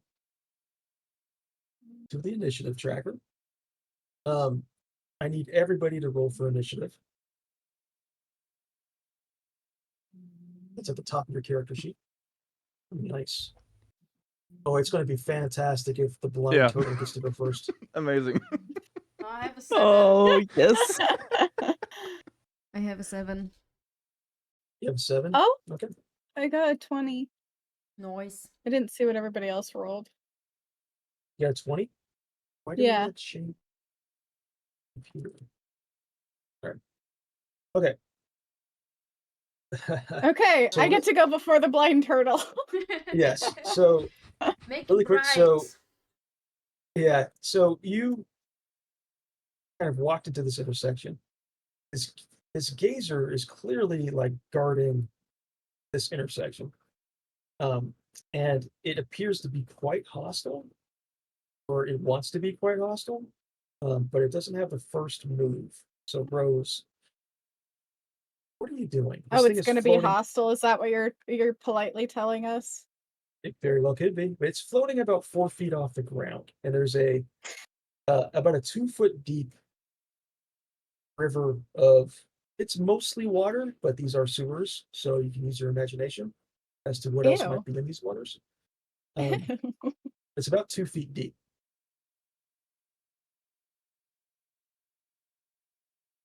What are Okay. you doing, Rose? Wait, the brown stuff in the middle is the sewer water, right? Yes. Okay. Oh, okay, I see. I wish I had a beer instead of hanging out in a stinky sewer, but okay. What do I do? What are my spells? What does this look like? Sorry, I've thought other thoughts since the last time we played this. I'm not super helpful, I guess. Is this plenty of things. Listen. I'm more helpful out of battle than I am in battle. Can I? You drank that What? potion, right?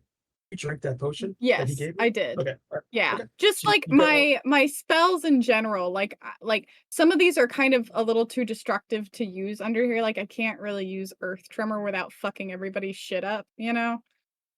So I'll use Ice Knife. Okay. So you're gonna throw ice knife right at it. That seems like the best option. Okay.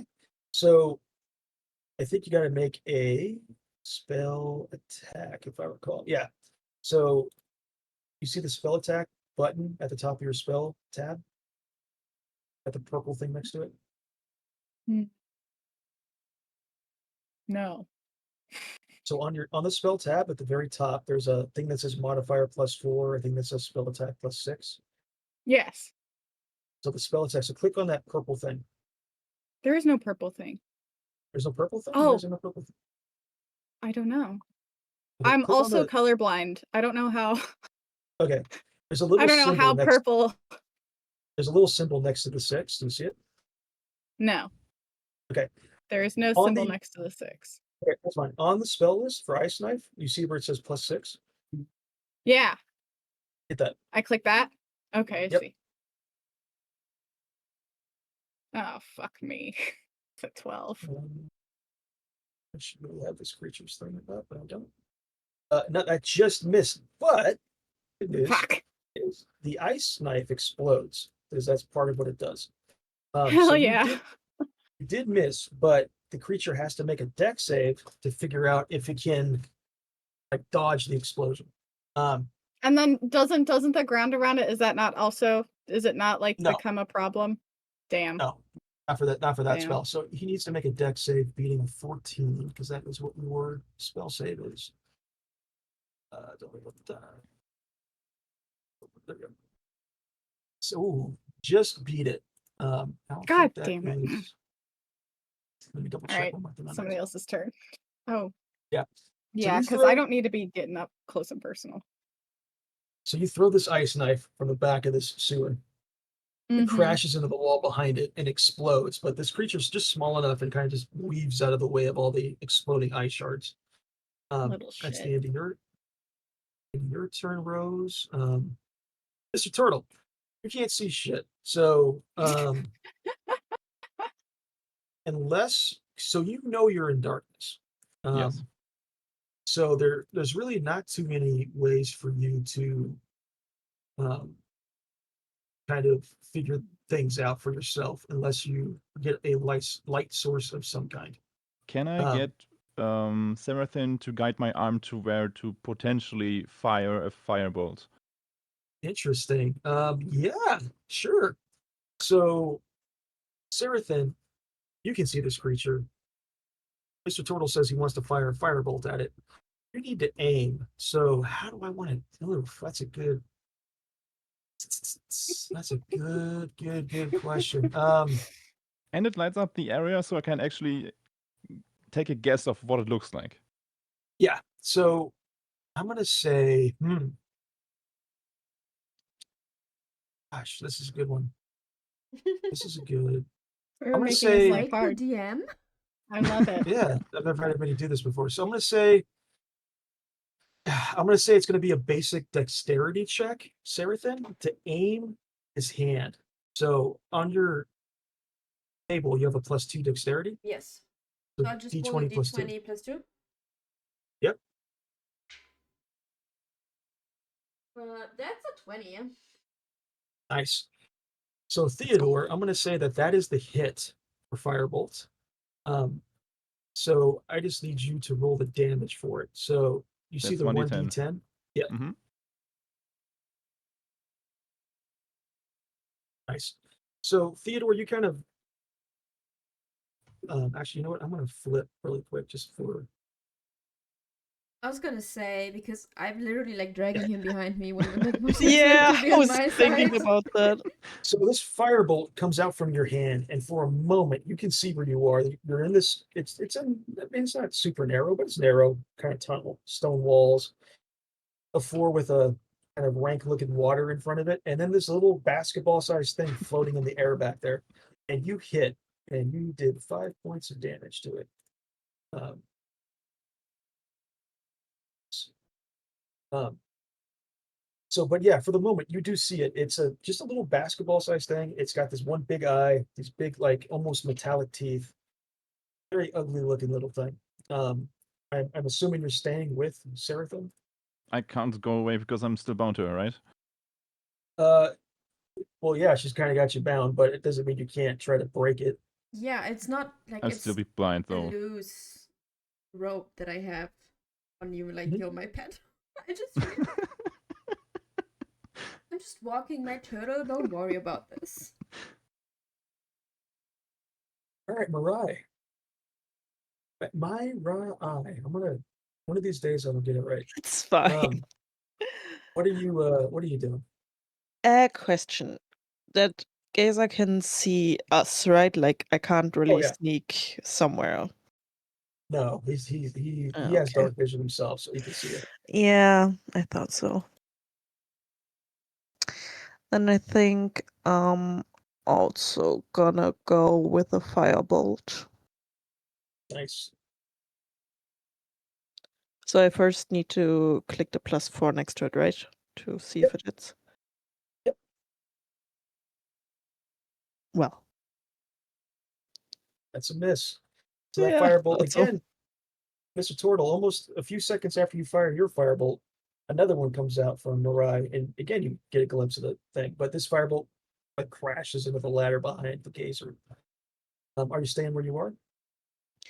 I'm gonna move a little bit, but not far, just a little bit more towards. Yep. The Where's gazer is not. Blondie? Where the hell is Blondie? I thought he was Blondie's supposed to right be behind. helping us.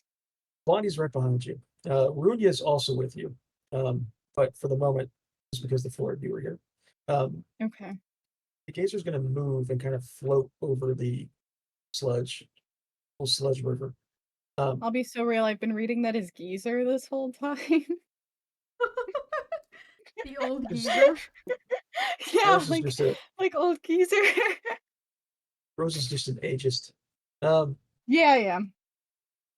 So he's going to see on his head. He's got these full tendrils. He's aiming one of them right at Mirai. I need you to make a wisdom saving throw, Mirai. So on your main, in the upper left-hand corner, there's a box Ha! that says Good job. Nice. Yeah, so you got the sense that it was trying to charm you with that 19, but you saved. So that little effect on you does not happen. He's going to look right at Rose, and he's going to do something similar. I need you to make a wisdom saving throw, Rose. Okay.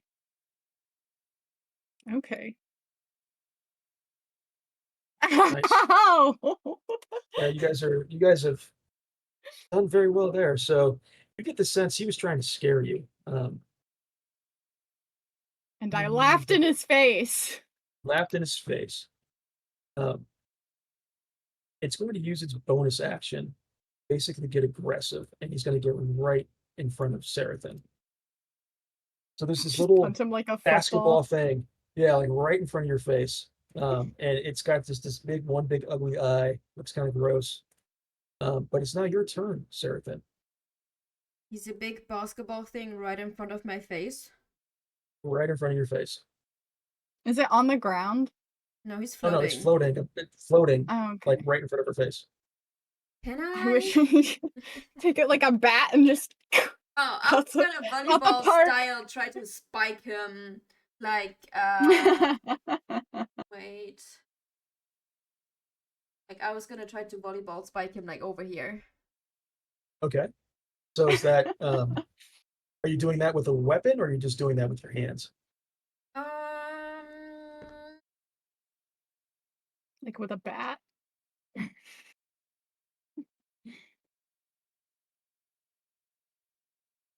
I mean, it would make more sense to do it with my bare hands, but I think I have the.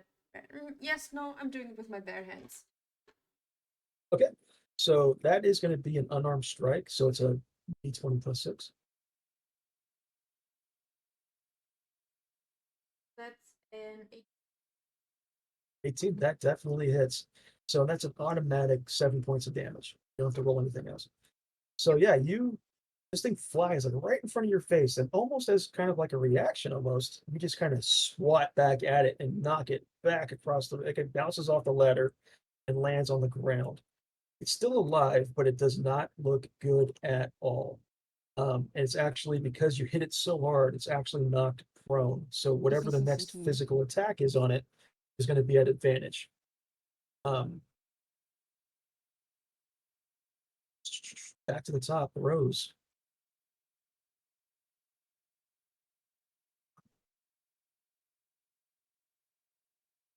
Okay.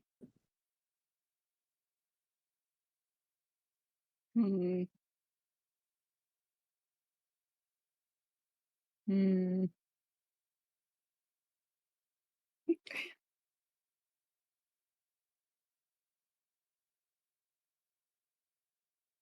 Okay. Can I? Who's up next? The turtle, Mm-hmm.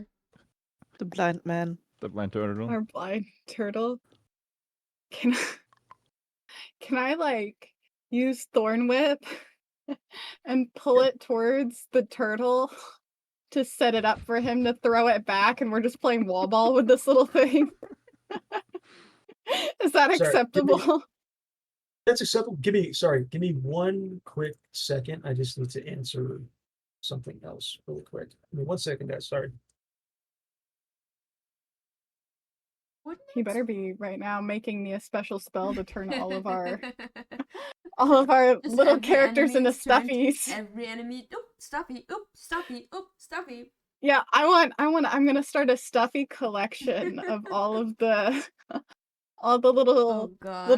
villains that we're gonna fight. That would be so much fun. I need that. I'm gonna ask. We can't let Lanitee ask because he'll say no. Because Lanity's He been would mean. not say no to me. He loves me. Uh-huh. I do love her. See? Sorry. So you're gonna use your Thorn Whip? Yeah, I'd like to use my Thorn Whip to set it up for Mr. Turtle. Okay, so you're not trying to do damage to it. You're just trying I to mean- hit it. Can it not do both? Yeah, you can definitely do damage. Okay, I'd like to okay. also do damage if that's an option. So yeah, hit Unless I end up that- killing it anyway. Yeah, it doesn't look good. I mean, if you're successful with this attack, you get the sense that might be it. Well, just in case I'm not successful, I'd like to set it up for Mr. Sure. Turtle. Okay. So yeah, I'm gonna use Thorn D20. Whip. Yeah, that +6 next to Thorn Whip. Got it. And I got a 14. That just hits. So roll the damage. Oh. So the button next to it, the 1d6. Okay. I got a 6. Yeah, so you all I hear murdered it. like a near like thunderous clap from this whip that Rose extends out from her hand. And this little basketball thing just explodes. There's just a pile of body parts right in front of that ladder. No! I wanted his body so I could turn him into a stuffy. You can turn his body parts into stuffies. Not the same. Noober, I want Okay. a spell so that way I can turn every single villain that we meet into a stuffy if we kill it. I would like to add it to a stuffy collection. Okay. We can do that next time. I I'll just look at would that like for you to make a note of that. Totally making a note of that right now. Please do. So yeah, you've killed this thing. It's in a bunch of pieces in front of this ladder. What do you guys want to do? So the path, so you've got this ladder, and then you've got the arrows that are on the wall that you're kind of been following this whole time, are pointing off to the left. Is there anything to loot on this gazer, buddy? Oh my god, we forgot to loot the ravens too. You Shit. did. Can we go back? Um, I would like to crawl out of the manhole, go all the way back, and loot the raven bodies, please. Yeah, have fun with that. I'm not gonna follow you. you do see. Then you don't get kind the of- share of the loot. You do see right next to the ladder, there is a small little wooden, it's like a small, 1 foot by 2 foot, crate, basically, right to the right of the ladder. But on the body of this little floaty monstrosity, no, there's nothing on it. I come and I check in the crate. I know it's only 5 feet. I know it's only 5 feet, and you can just do it. Any character can kind of just do it. But I so badly want you guys to do deck saves if you cross the poop river.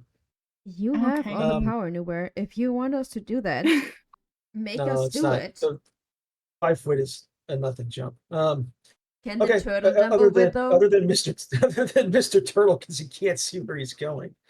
Oh, I'm still um, dragging him. I can throw you over. Would you like me to hand you my thorn whip so that way you can wrap it around Mr. Turtle? No, I don't want to hurt him. I have a rope wrapped around him. Oh, okay. All right, so what are you guys doing? How badly does the water stink? It smells. It's not enough to be like overwhelming, but you definitely don't want to just be swimming in this all day. How deep is it? About 2 feet. Oh, How much is 2 feet? 60 2 feet centimeters? is 60 about a half a meter. centimeters. 60. Nah, that's too deep. I'm not gonna. Okay, never mind. ew. Yeah. So what are you guys doing? I'm looking in the box. I'm opening the crate and I'm looking in the crate. The crate is um the crate clearly has been down here for quite some time. And it's got a marking of it looks like some kind of merchant marking, like this belongs to some merchant somewhere in Waterdeep. Opening it Fantastic. up, it contains 10 10-pound silver bars. So 10 of these things. Oh, But fantastic. they're all kind of corroded just from the environment down here, but there's still, I mean, it's still silver. Like a silversmith could make use of these, so there could be some value. So does anybody care? Does it matter? Can I just like stick them in my bag and then we can use it collectively later for money to sell? Let me double check one thing real quick.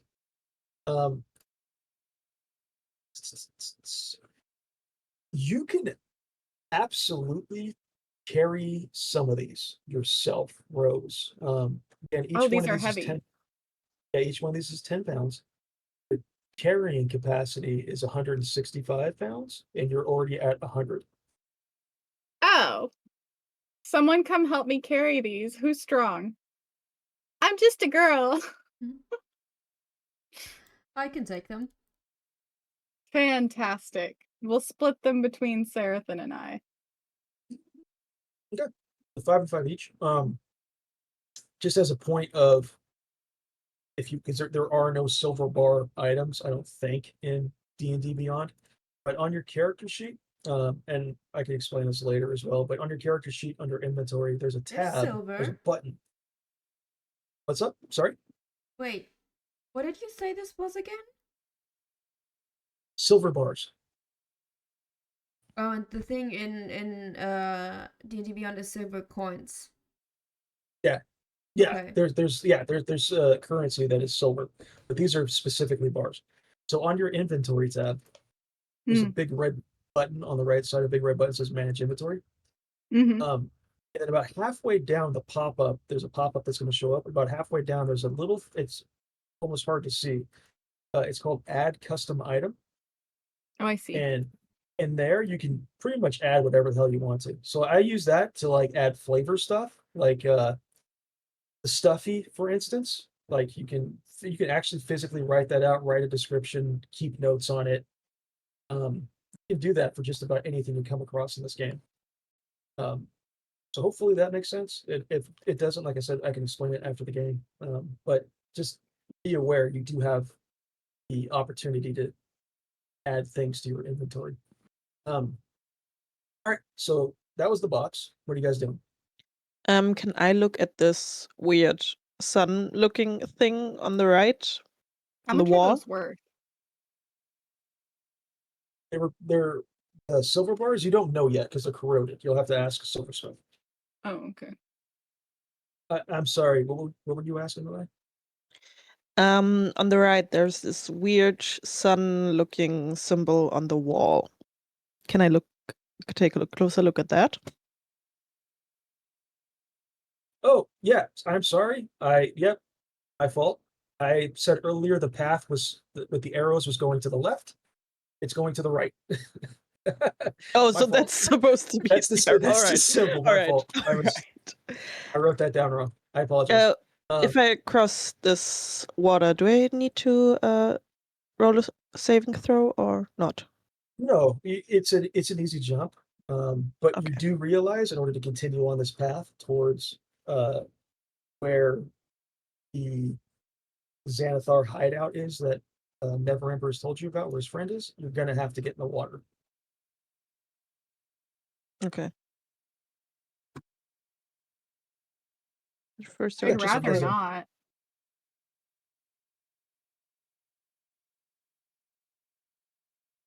What are you afraid of? Is this just supposed to be an arrow or something else? Like, can I inspect it further? Like, if there's This anything. is the same. This is the same arrow that has been pointing you like what direction to go in. Okay. So yeah, there's nothing special about it. It's just a little symbol to kind of guide the way. Okay, I kind of look at it and then turn to the group and ask them if we just want to follow or if you guys feel more like going the other way. We I don't should know, you probably tell me. follow. Oh, sorry, what? I don't know. I can't see anything. I was going to say the Well- turtle isn't part of this conversation. Just But I don't know. didn't tell us. Roast that turtle over a He's just a spigot. pet right Call it now. turtle soup. That's the discussion between the girls. The turtle is just there. I think we follow the arrows. I see no reason to not. I Yep, don't see a I would hole. just rather not jump in the gross water if I can help it. And jump on Mr. Turtle's head. Fantastic. I will be standing on top of Mr. Turtle. Yeah, so Mr. Turtle, you don't see this. Suddenly a Oh, very please. lightweight feminine figure is like sitting on your shoulders like a child. What's happening? I'm allergic to this water. I'm not standing in this, sir. I'm so sorry. So yeah, is your intent to get in the water and proceed? Yeah, I'm just gonna go into the water. Yeah, Neverember kind of, well, Mariah leads the way, but Neverember almost immediately afterwards is like, you got to do this, but like I said, I would take care of you guys. So, and part of that means helping get the stench off of us when we get out of here. So as all of you kind of get into the water and start to proceed, like I said, Runia's been with us this whole time. You've been Should have moving made kind Runia carry me. Should have. Maybe not right now though. You notice that she's not following. She's a few paces back, kind of frozen in place, staring at her wrist. The rune that Oh is shit. kind of carved into her wrist, like all of you have the same kind of scars. It's glowing on her, and for a moment, Theodore, you can see some light coming from behind you, and you can clearly see Runia. It's not very bright light, but it's steady, like kind of like the ash of a fire. She looks up at all of you, and you can clearly see that she's saying your names, but her voice sounds very far away, almost muffled, as if she's saying words like underwater. That light spreads from her wrist, tracing kind of up her veins, up her arm. Each pulse is kind of quicker than the last, and her eyes start to glaze over.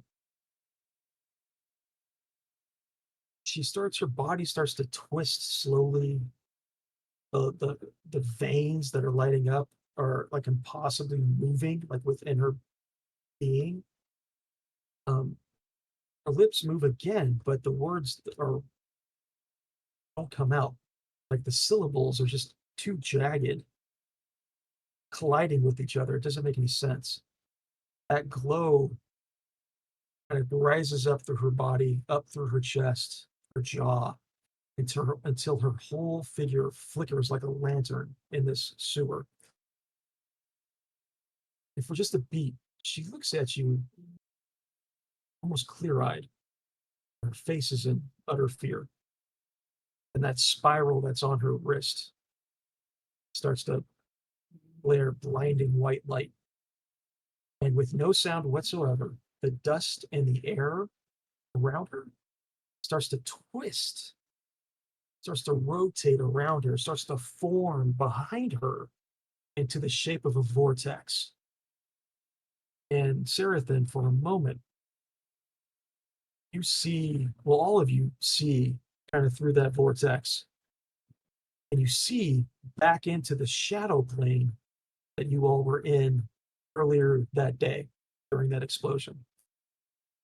Sarathan, you see kind of emanating out of that vortex from behind Runia, familiar, large, shadowy hand that appeared to grab you in your vision earlier. That hand comes out of that vortex, huge, black, shadowy fingers that don't reflect any light whatsoever. They wrap entirely around Runia's body and then violently yank her through that vortex in a bright flash, and she is gone. The space where she stood feels colder, emptier, as though the air itself is like recoiled back from what just happened. And on the damp stone floor,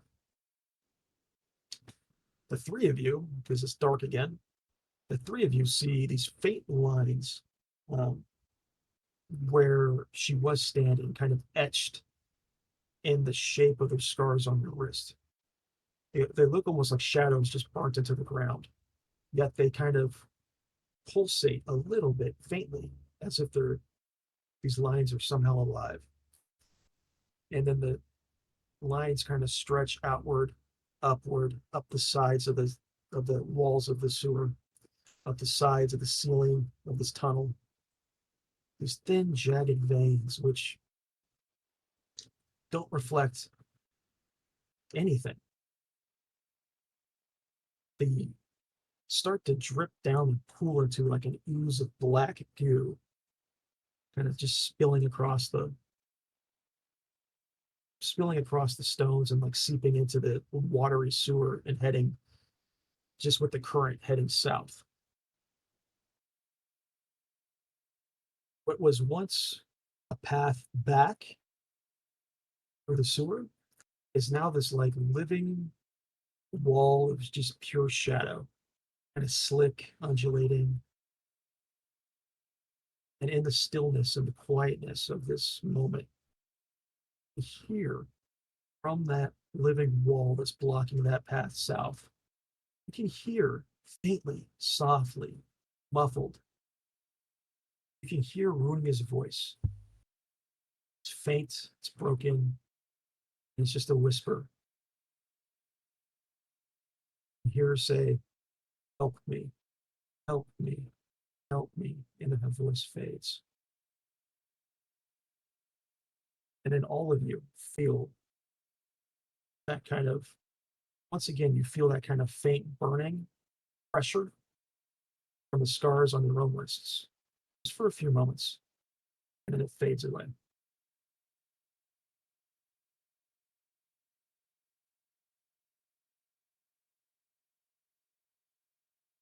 Word.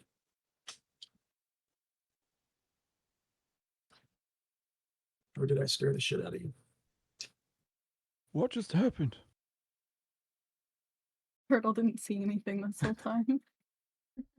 I mean, he said We she saw- lighted she- up a little bit. Yeah, correct. Okay.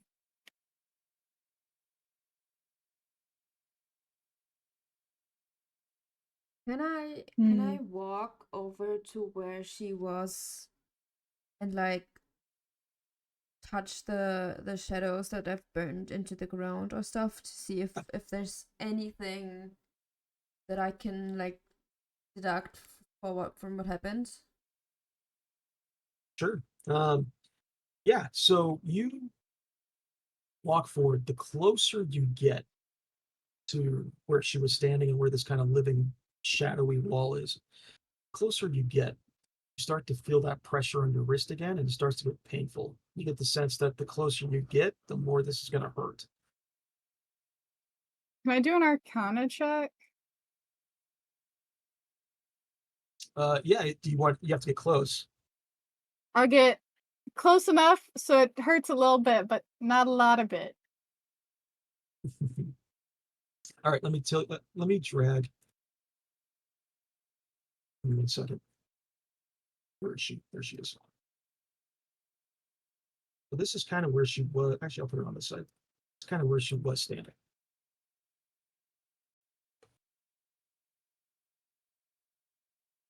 Okay.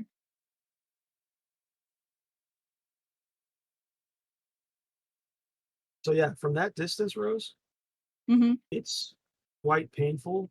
You really don't want to be standing here for too much longer. Okay. Make your from that distance, make your Arcana check. A 24. Yeah, you've been rolling really well. I know. I'm so proud of myself. This is a kind of magic you have not encountered before. This is clearly the work of somebody or something quite powerful. You don't have a sense of what kind of magic this actually is. Like, is this is this a school of illusion? Is this, you know what I mean? Like, you don't have any sense of what this actually is. It almost looks alien, not of this planet. If you were to try to collect any of this ooze or whatever, you're going to find that it's going to be quite painful to try to attempt to do if you were to try to take a sample. So, like, is that your polite way of telling me I can't really go take a sample? You can try. I mean, we still have 2 hours, so I have a feeling that, like, I'm gonna get injured if I do that. Okay, how about can I tell the rest of the group that this is not magic that is, like, known, that this is, like, not from any of those? Can I, like, relay the information you have given me about this? Yeah. Absolutely. Fantastic. Rest of the group, here is the information. Please have. What was the information? Sorry, I was what struggling was so that? bad I didn't pay attention. I'm so sorry. Oh my god. So, like, this magic is, like, basically alien magic. Like, this is magic that I've never seen before. I'm, like, well-versed, like, very well-versed in magic. This is not magic I've ever seen or heard of before. This is, like, completely unknown to me. Oh, does Blondie have anything to say about that? What do you want to ask him? I mean, you said all this I mean, stuff I out gave loud. up. Yeah, I gave him that information. What's his reaction to this thus far?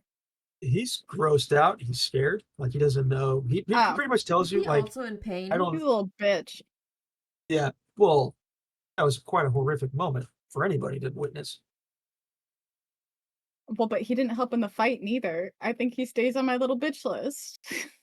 Wow. All right. It's okay. He's cute to look at. All right. So what are you guys doing?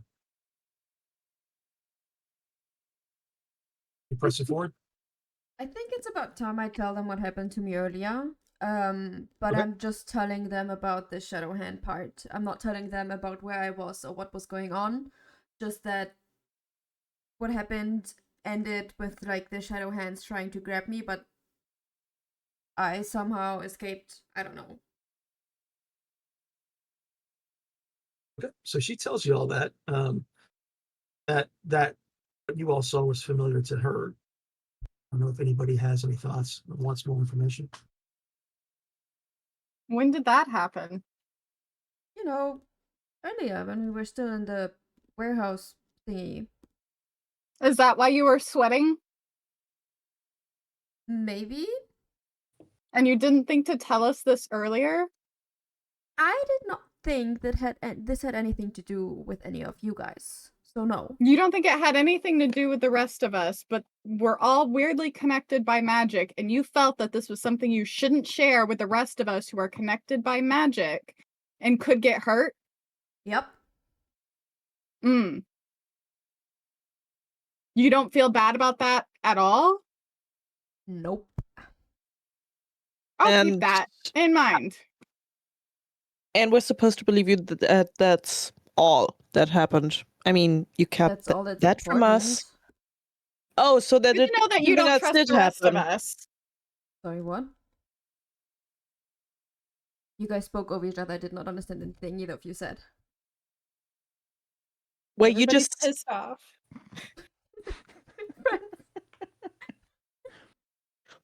admitted that something else did happen that you're not sharing with us. Yeah, because it's not important. Who's to say it's not important? Like, why is that your call and your call alone? Because it's what I experienced, and I told you about the important stuff that has to do with you guys. Which Yeah, I didn't now, know but you had to didn't do with Yeah, you before. but guys. after somebody ended up dead, What maybe happened? if you I had was said supposed something to know that earlier, we this could would have happen prevented to her from any of you. dying. How was I supposed What? Maybe to if you had said know? something earlier. No, We're not gonna do this, no.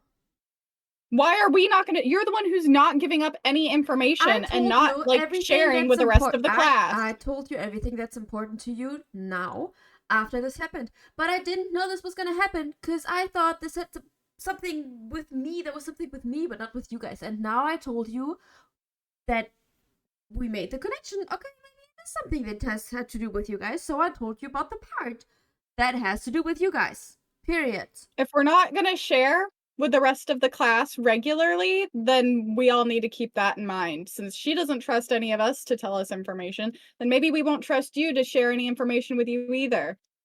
Yeah, well then keep that in your pretty little mind. I And think with she that, told you I the turn relevant around bit. and go back to Mr. Turtle. Yeah. I think she shared with you the relevant bit based off that experience you just had. So, yeah, if you want to get more, then maybe try to figure that out when you're not in the sewer. Well, she should have told us when we weren't in the sewer. Well, I mean, in her defense, she didn't know what it was. Okay, so you're just pressing forward? I'm going, yes. Yes. And I'm dragging Okay. Turtle with me. Is she jumping on my back again? Me? No, I'm dragging you by the rope that I have tied around you. No, the small one, Rose. No, No, she's too far Blondie away. said I'm that- dragging you away from her. Okay. Blondie said he'd clean us, so Yes. I reluctantly jump into the nasty ass sewer water. So yeah, you make your way kind of out of this sewer, following the arrows. This goes on for about 10 minutes or so, just kind of following the arrows, making lefts, making rights, wherever they kind of pop up. And you eventually come across, oops, I just closed my tab. 1 second. I gotta pull it back up. You eventually kind of come into an area, starts to open up a little bit, and thankfully for Mr. Turtle, there's some torches on the wall, so you can start to see. Did the map change? Not yet, no. Okay. Let me know when you do, because I don't know if it's gonna update by itself or if I have to manually update. Got it. Yeah, no, I'll let you know. So you kind of walk down this kind of sludgy water, and then it starts to open up. And there's a platform, just a stone platform on the left that you can kind of climb out of this water and stand back on. The smell is kind of bad. This feels like if with the torches on the wall, it looks like there's up ahead like another like sewer route. So this feels like an area where the several different routes of water and waste kind of come together. But yeah, it's basically kind of there's this stone platform you can stand on, and then it kind of goes forward into kind of like a circular hub where all these different lines of water kind of meet. But most notably, on the other side of that platform, there is pretty clearly a wooden door that looks like it leads out of here.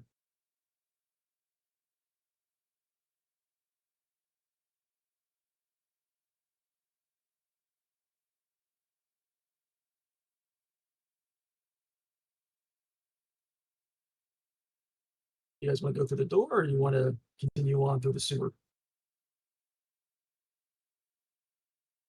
Where We can ask a lot about that, right? always we can ask what? The Lord? Or Oh. Blondie, if you want to call him that. Sorry, were there any more arrows anywhere? Yeah, looking around, the arrows kind of stop. There's actually the symbol of a little beholder painted on the wall right next to that door. So no more arrows, just the beholder.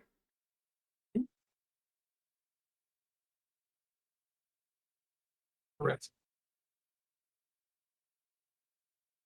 Maybe it indicates that there's something here. Because like the arrow stopped, so maybe we should check it out. Okay. So who wants to go to the door first?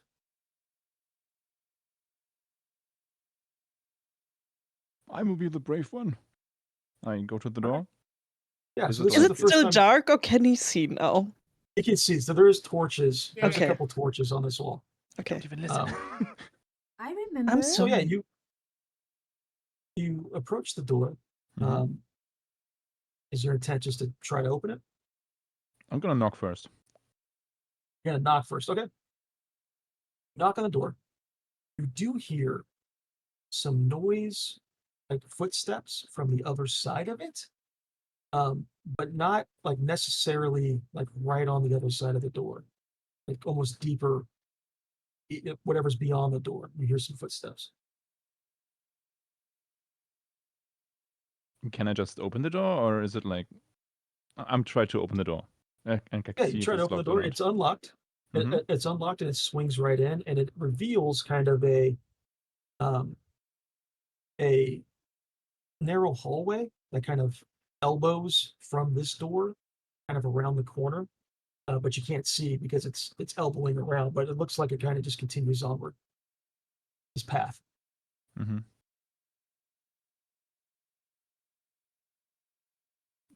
Do you guys want to see what's inside, or do we not care? Yeah, you could check it out and we just wait here. Wow, thanks. I go inside and peek around All the right, yeah, corner. okay. Let me. I I'll did go just with him. change. I did just change the Yep, map. it Lenny. changed for me too. Mm-hmm. Let me Yep. drag you guys out here. Give me 1 second. All right, so Theodore, where are you? There you are. Theodore's kind of leading the way. I don't know the exact order, but you guys can reset yourselves. That's a good point, actually. I missed I that, think Nika. I for- apologize. I think for now I'm alone in there, right? No, Oh, I thought said I somebody went with said you. Okay. Okay. Yeah, let me put you in the back. So as you open that door and kind of walk through into whatever this space is, it's a little darker. I mean, there's still some torches on the wall, Theodore, but it's a little bit dark. Mm-hmm. Let's take a quick 10-minute break. Is 10 minutes fine for everybody? Sounds good. Mhm. I'm fine with it. All right, so let's be back here at whatever time ends in 40 for you, for wherever you are. Okay. See you in a All right, bit. see you back soon. See ya.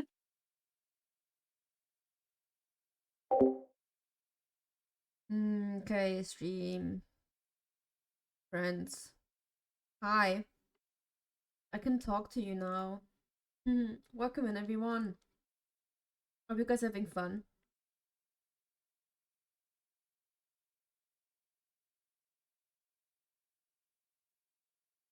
These streams are kind of a bit harder to like interact with you, which I'm sorry about, but I also want to try to concentrate on the story.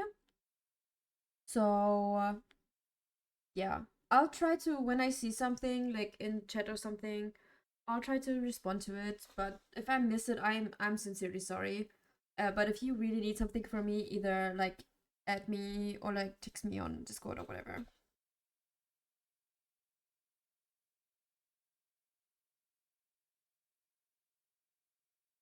Okay. Probably should also go take a short break. So I will be right back.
for the end of break.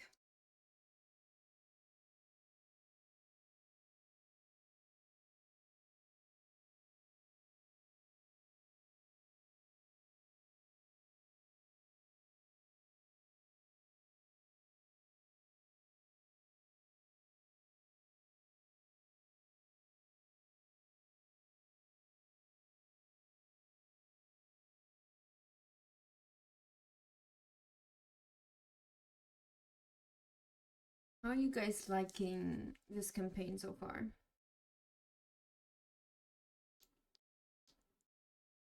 I hope it's at least a bit entertaining for you guys to watch us play. Because I was really unsure if it would be interesting to watch like 4 noobs play a campaign basically for the first time. Like we have our hiccups, but it's still pretty much fun most of the time.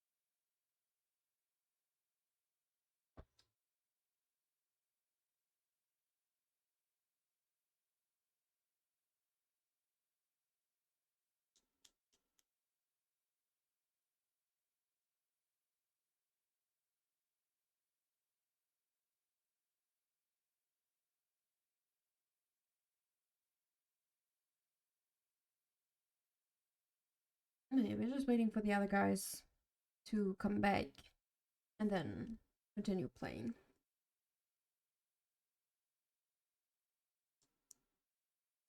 Also, I don't know if I should keep the camera for the actual dice rolls, because you can barely see what I've rolled like on the camera anyways. Like if I roll like this, like see it's even out of frame, but even if it was in frame, can you even see what I rolled? No.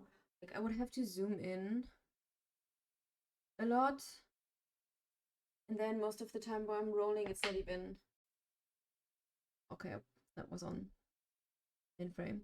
Most of the time it wouldn't be in frame. I could just move it in frame then, but... Oh, maybe I'll do it like that. Maybe I'll try it like that. You could make it bigger? You mean like the actual size of the cam on screen?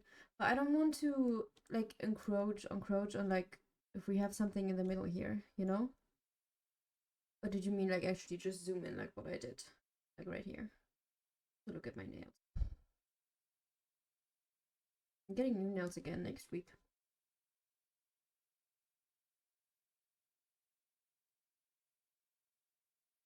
No, not just zoom. You mean like the actual... Okay, well, I don't know.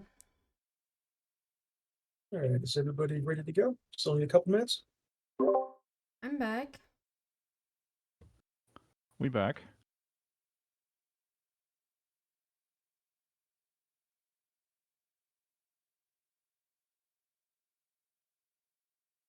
I'm gonna give Nika and Hila a moment.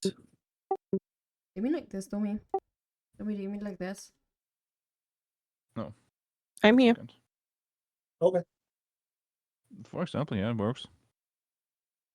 But then should I zoom out again or should I just leave it? How much of the frame do we not see? How big is the chance that you roll out of frame? Is my question, basically. I mean... Oh, wait. Like this is the full size of the thing. Looks pretty good to me. I think I want to zoom in a bit. Oh. I can move it in frame if I roll out of frame. But you should be able to see it pretty well. On this dice at least. On this one, not at all.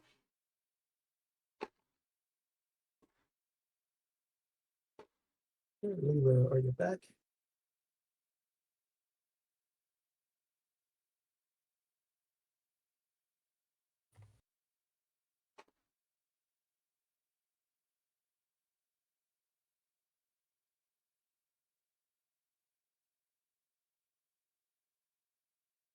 I think everyone's back except for Lila. That's up.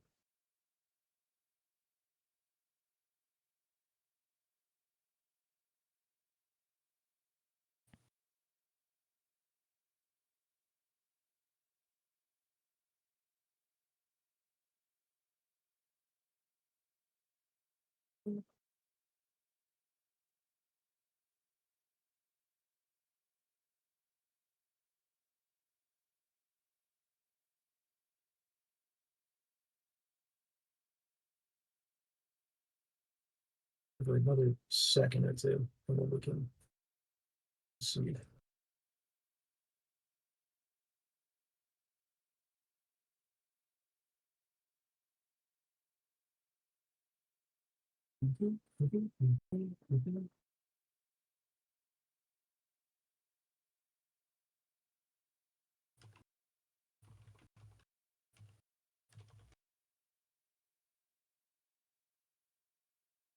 Okay, I'm going to proceed, and then she can pop back in when she can. All right, so Mr. Turtle. Hey, sorry, it takes me longer to move around my house because of the crutches. No Oh, excuses. yeah. What are you talking about? Oh, no. Mr. Turtle. It's Mhm. all good, Lila. It's not a big deal. I was like, Mr. Turtle, damn. you open that door. It's unlocked. It's a little darker in here, but you can still, there's still the occasional torch, so you can still get some semblance of where you're going. I'm going to move Rose back just a hair. As you kind of round that corner into that hallway, immediately an arrow comes flying at you. Oh no. Mr. Turtle, let me pull this up. Have we learned our lesson about knocking on doors now? No. There was a lesson. So you don't see this coming. I mean, you see the arrow, but you don't get a sense of like direction. But you manage to kind of like just turn your body in such a way that your shell like reflects the arrow like right off the sidewall. There is. It takes you a second to focus your eyes, but right behind this little kind of V-shaped section of this wall right in front of you, there's a little like slot for an arrow to fly through, and right on the other side of that, you can clearly see there's a little goblin dude, and he's loading another arrow right now. What are you doing? How much of the V shape does he see, or is it just a hole? It's pretty much just a hole. So if I move to this space, he cannot really shoot me Yeah. anymore. He can't, but he's loading another arrow, and Rose is right there. I mean, what she does, I don't know. That's Oh fair. my god. Okay. Another Next time I'm question. just Can letting I? the turtle. How about I just leave? Okay, I just walk out. Also possible. Otherwise, I would have asked if I can block this with my shell on the back. You absolutely can if that's what you want to do. Okay, are you gonna block the arrow for me, or should I do I just need to leave? Do you want my help? I mean, I appreciate some help, yeah. Okay, well you just said, well, whatever she does is not my problem. So if that's the attitude we're taking, right? Then like I'll That's- just leave. That's not really what I meant. Okay. Okay, so I'm gonna like come over here and like make my way this way. Yeah, so there's another door, but it's unlocked, so it's not too difficult to kind of just get past that. You immediately, on your left, come across a room just full of trash. There's rusty weapons, threadbare clothing, just kind of litters the entire floor of that area. It doesn't appear to have anything of value, but you do know, just your more immediate thing is you do know that there is a goblin probably right around the corner up ahead. Okay. Like up here? Like up here? Yeah. Uh-huh. Okay. Okay.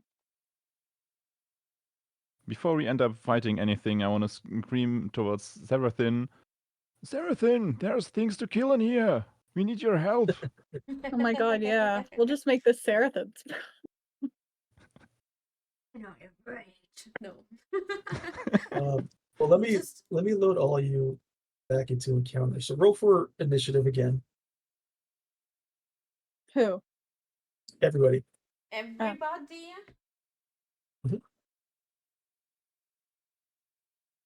I'm not even in the room. 15.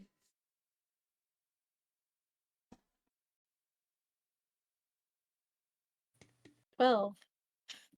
12. Why is it? No, Rose, Lena, you rolled an intelligence save. She did What? that before as well. Oh. Oh, that's why it didn't show up. Initiative, not intelligence. In the middle Oh, I of hit your the wrong one. yeah, there's a little like emerald shaped thing right underneath proficiency bonus, Leela, that says initiative. Oh, I It see says it. plus. Yeah, so hit that. Yeah, I was curious why it didn't show up the first time. That's why. Okay.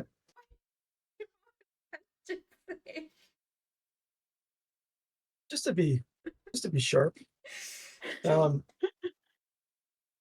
right. I think everybody rolled in. Yeah. Okay, so Sarathan, you heard Theodore yell out back to the hallway that there's something in here for you to kill. What are you doing? I don't see anything to kill, right? Not So you're just immediately. not gonna trust him? No, I'm just like I'm As you- just asking for myself. I don't see anything right now. Okay. No, as you round that corner, Theodore's like got his back, his shell, like pressed up against the wall, which looks probably strange. But yeah, what are you? Well, what are you first doing? of all, Theodore I'm gonna just- be like where?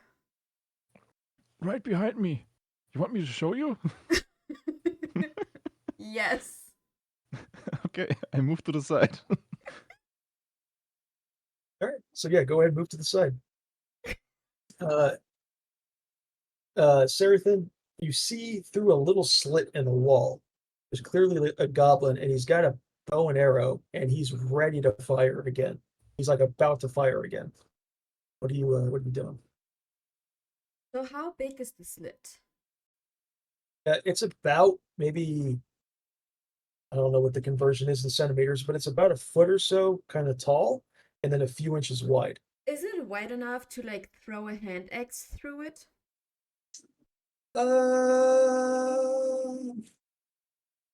I'll allow it. Yeah, why not? Yeah, I would say it's just wide enough if you make the perfect throw, get a hand axe through there. Okay, so I want to try to do that. Okay. So yeah, roll the +6 for the hand axe.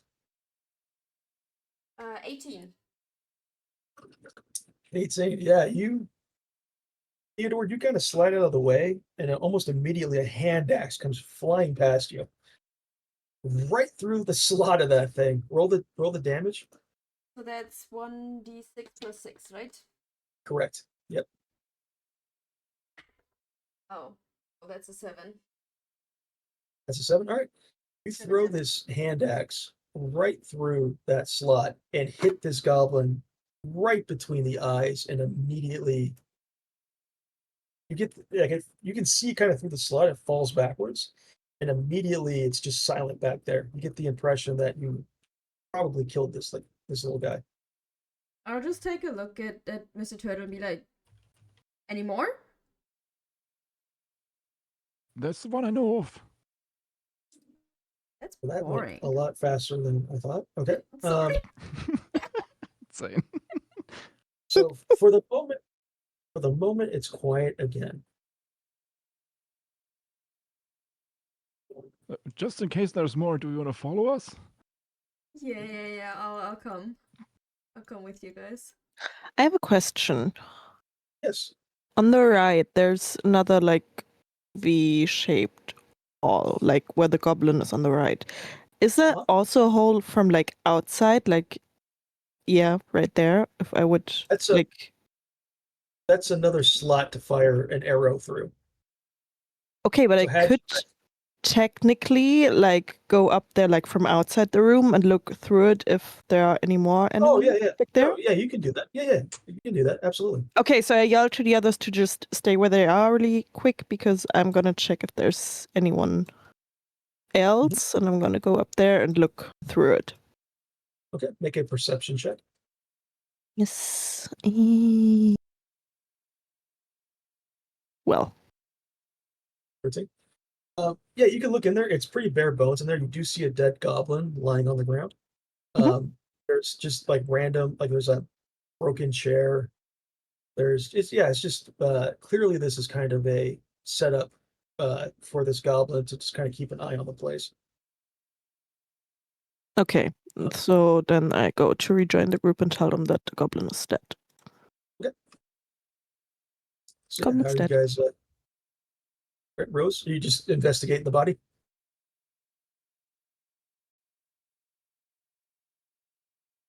You are muted. You're muted. Oh, yes, I would like to immediately loot this body. Okay. That body. You find a short bow that he was using. You find a quiver of arrows, and you find 2 gold pieces on him. Fantastic. I take all of the stuff. Okay. Just kind of shove it in your bag along with the stuffing. Yeah. Okay. If you guys Alright. want me to spend my money on anything, I'm totally fine with that. Don't worry. Like, I'm not worried about that. So if you guys want money, I'm happy to share. 2 gold buys a lot. All right. So the only real, I mean, nothing else of interest, but the only real path is kind of up. And I want to looks check like- this room out though with like all the trash. Like if there's anything Yeah. valuable in it, or like if there's anything strange about the room or anything. Yeah. So again, you see what Rose saw earlier. It's just a room full of just kind of rusty weapons, like bits of clothing. There doesn't appear to be anything of value, but you do get the sense, if you are standing here for any length of time, kind of surveying it. These are all items that have been like stolen or pulled off of bodies, and kind of just thrown in here. Nothing valuable. These all look like, yeah, definitely nothing valuable. And then So all the loot that Rose doesn't want to keep. yeah, all the garbage Rose doesn't want to keep in her bag. Yeah. So you guys pressing forward? Let's send the Yeah, turtle ahead. guess. I will All right, go who's first again. Is Rose leading the way? No, Nope. I think we've learned that the turtle needs to go No. first. Can I move Okay. backwards, but someone's looking over my shoulder? Okay. Oh yeah, like a shield and then a weapon like on top of you, like Exactly. like the riot police or something. All right. So moving forward, it kind of goes down this path. Not like with a set of steps, but just kind of like a slope. It goes down and then it kind of rounds a corner. And you eventually figure out that you're walking underneath the kind of path of a sewer, like there's water flowing above you. You can kind of hear it a little bit. But eventually, after about maybe 50 or 60 feet, you enter into a room. And it's looks like some kind of sleeping area. It's about maybe 15 feet wide, 20 feet deep. There's a door on the opposite side. But there's 3 kind of just tattered, straw stuffed mattresses on the floor with some dirty blankets and some pillows. But that's the room you kind of walk into. Good question. Did I take my hand axe back from the goblin? Or does Rose have it now? Yeah, you can. Yeah. Good question. Did Rose pick up a hand axe? Yep, and I give it back to her. Thank you. Okay. Yeah. So you've entered into this what looks like a sleeping room of some kind, and there's a door on the other side. Nap time in the bedroom. Yeah. Something. I mean, do you guys need a rest? Do you guys want to rest? I'm There's fine. beds. I can still see in there, right? With torches? Yeah. There's torches in it. Okay. I'm fine. I don't need any kind of rest. I don't either, Yeah, but I everybody's- Nope. wouldn't mind it if you guys want to. I have a spell slot left, but because I only get 2 spell slots. So as long as you guys don't need me, we can keep going. How do you only have? Oh, because you cast Ice Knife. Yeah. Yeah. I think we Okay. should keep going for now. If we feel like we Okay. need to rest, we can always come back, no? Hmm? All right. So, yeah, the only route forward is this door that's on the other side. Through the door we go. Alright, who's I'm leading knocking the way? first. Gonna knock first. Okay. Yeah, Theodore, you walk up to the door, knock on it. You do hear commotion on the other side. Are you being so for real? Did you just knock on the door? Oh my god. I swear I'm losing brain cells. You hear commotion on the other side, and then silence. I want to slowly open the door. Door's unlocked. You slowly open it up, and right on the other side is. I changed the map again, Lanny. I don't know Yes, if you it can changed for see me. that or not.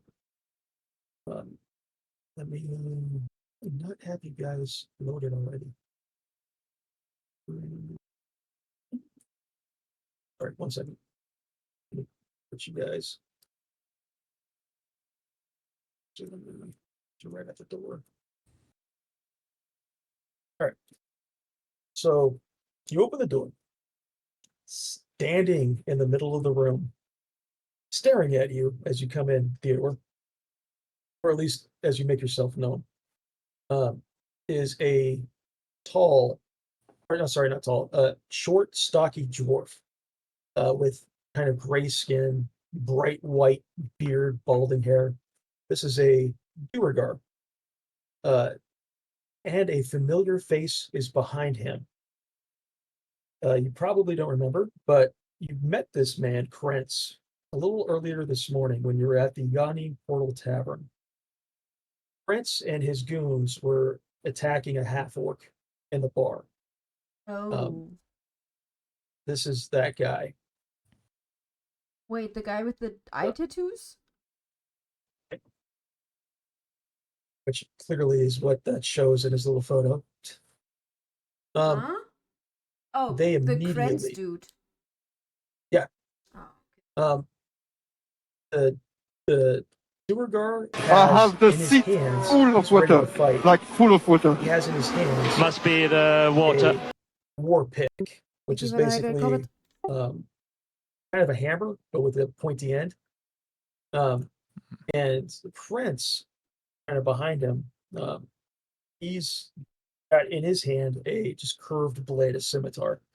And Krentz says to Duergar, Krentz calls him Zemp. Apparently the Duergar's name is Zemp. Zemp, I told you they were coming. I told you they're here. And you didn't believe me, and now we gotta fight them. Zemp looks at, because right now all he sees is the turtle and Seraphim. Zemp looks back at Krentz and is like, I can take him, especially that woman. She's got nothing on me. I need all of you to roll for initiative again. Before I do that, the biggest grin is put on my face. And like I get like this crazy smile. Oh, I'm sure. I'm sure you're happy right now. Also, I rolled an 8 for initiative. Wow. Hit my knee on You my rolled a- desk. That's 2 points of damage.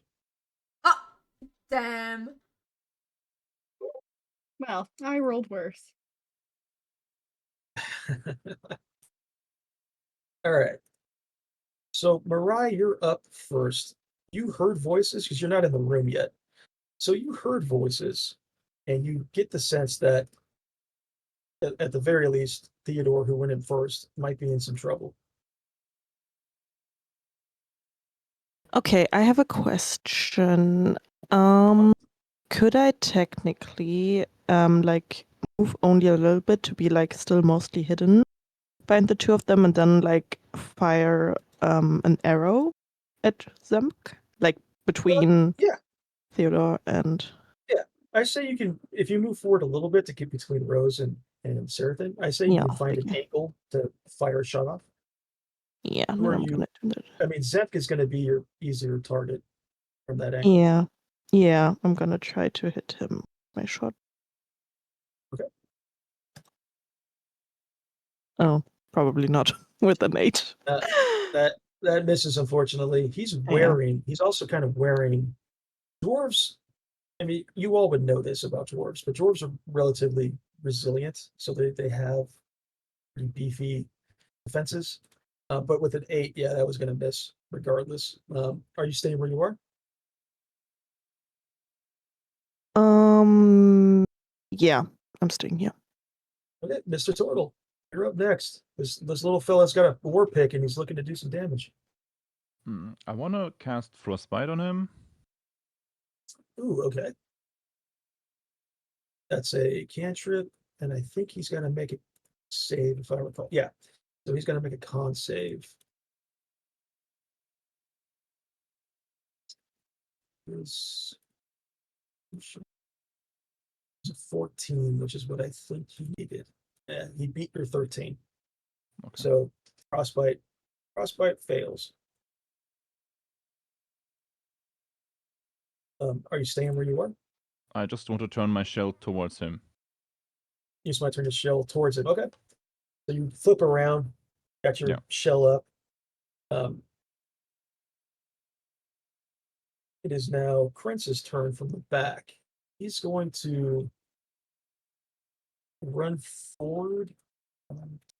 15. He's going to try to take a swipe at you, Mr. Turtle, with his scimitar he has.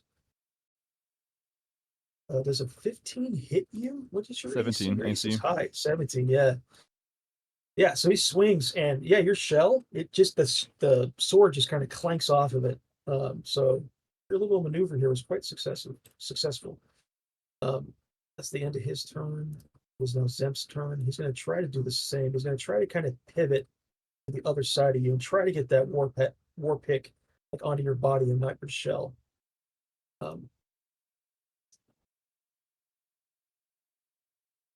19 hits. That's going to be 5 points of piercing damage as he manages to swing his war pick just like underneath your arm and stick it in you. Quite painful. That's the end of his turn, though. Sarathan, with a grin on her face. How I like to rage! Hell yeah, let's do it. Okay. So I'm gonna obviously rage, and I'm gonna pull Thornbite out and just tap it in one hand and give it like a little twirl, like a fancy dancy, like show off. Yeah. And then I'm gonna go for Krantz and just like wildly like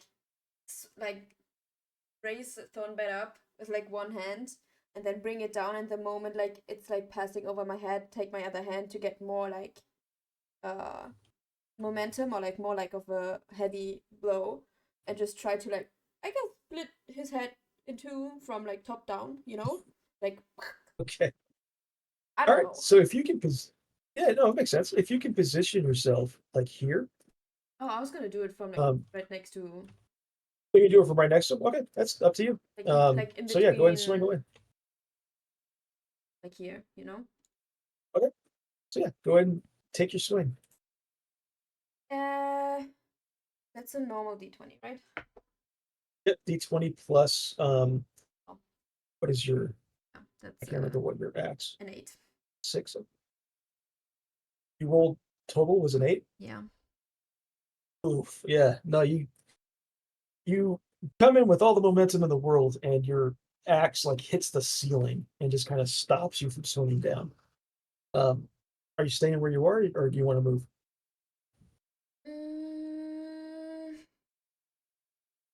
Can I wait, let me think.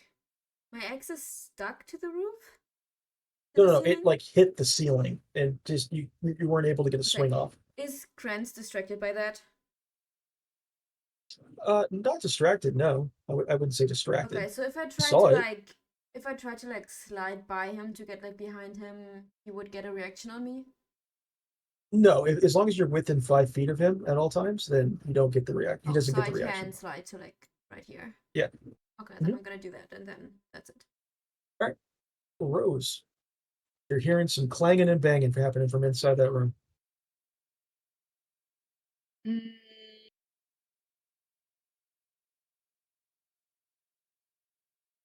Mm.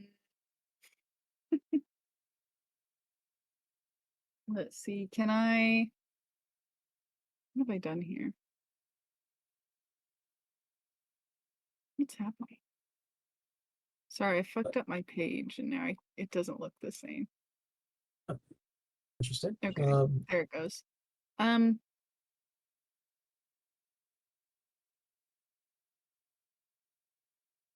You can do several free things that don't cost a spell slot. You can do poison spray. You can do your thorn whip. You can send a bunch of bugs at them. Yeah, I was kind of thinking I might. The thing is like some of those will hurt those around me, I think. No. So infestation, you cast it on a target. Okay. Yeah, it's not. I So thought, you do have. maybe it's. Okay, I think it might be Earth Tremor. Yeah, that one will. Okay.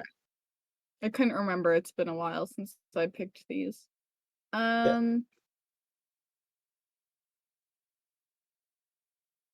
Yeah, how about I do what if I don't know. Is Marai Marai, is that right? I don't think I'm saying her name right. I haven't been saying it right since we started.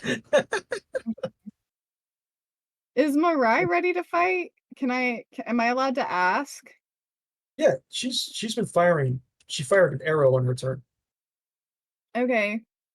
Would she be opposed to me pulling the Zemp maybe like closer with the Thorn Whip? Because the Thorn Whip does damage and moves people, which is kind of useful. Mhm. Although, no, you know what? I'm just gonna use Poison Spray. Okay. Awesome. Yeah, I'm gonna use Poison Spray on Zemp.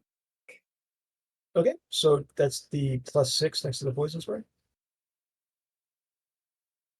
Oh, dear. Yeah. What happened to your rolls? You were rolling great. You said I was rolling great, and that's what happened. You jinxed Oh, it. it's my fault, huh? All right. So you go to.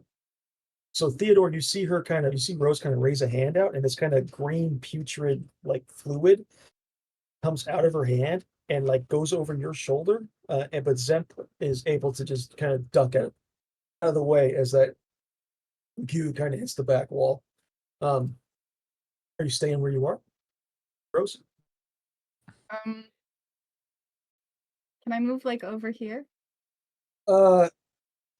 Technically, yes. But both Zemp and Krentz would, if they wanted, have an opportunity attack on you. Oh, hell no. How about I just hang out over here? I'm not super useful anyway. I'm just gonna vibe over here. Okay. All right. Mariah, you're back up. So Zemp is now in a better position for you to fire another arrow at. But entirely up to you. Don't forget to, I think you have, let me double check. Silly little thing having to do with sneak attack because I always Yeah, forget. I was gonna ask about the sneak attack because I'm still not sure if I understood it Yes. correctly. If I That's were the- to attack either one of them and Mhm. like successfully attack, I could do a sneak attack because both of them have like one of my allies within 5 feet Yep. of them. That's what I was going to look up was that rule. So yes, both Yeah. of them have allies next to them. So if you're successful on your attack, then yes, you get to add your sneak attack bonus. Okay, let me see. If I would move up closer to Zemk and attack him with a dagger, would he have an opportunity to attack me? No. So if you can position yourself, which I'll allow to, I forget. I always forget to use this tool. If you can position yourself here, Yeah. you will get advantage on your attack because you're flanking with Mr. Turtle. Oh, okay. So I'll say because you're a rogue, you're quite agile, you can just kind of burst into that room and like leap over the top of the two of them and get onto that bed and make your attack. Yeah, So sure. if oops, where's this one? There we go. So I think you got a few physical, like you've got several daggers, you've got the short sword. What are you attacking with? Um, is there really a difference? I mean, the damage is the same, no? No, the short sword has a little extra Oh, damage. right. Yeah, I'm gonna use my short sword then. Okay, so roll that hit that +4 twice because you're rolling with advantage. Oh, well. A 16, I think, just hits this guy. Let me double check. Yes, 16 just hits him. So Okay. successful attack. So roll the d6 +2 that's right next to it. That's 5 points, right? Yeah. And then add your sneak attack, which is just a straight up d6. Yeah. Mm,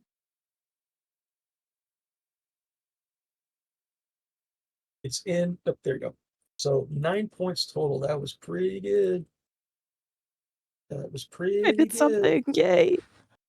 That was pretty good. So yeah, you kind of leap into the room behind him, and with just one fell motion with your short sword, just swipe across his back. It's some pretty good damage, not bad. Theodore, you're up. So you have Theodore. You have a choice between either Krentz or Zemk. You have advantage on your attack, your physical attack, on either one of them because they're being flanked by either Seraphim or Marai. Hmm. Or But you I'm could also obviously on pretty low health. yes. So So yeah, you can.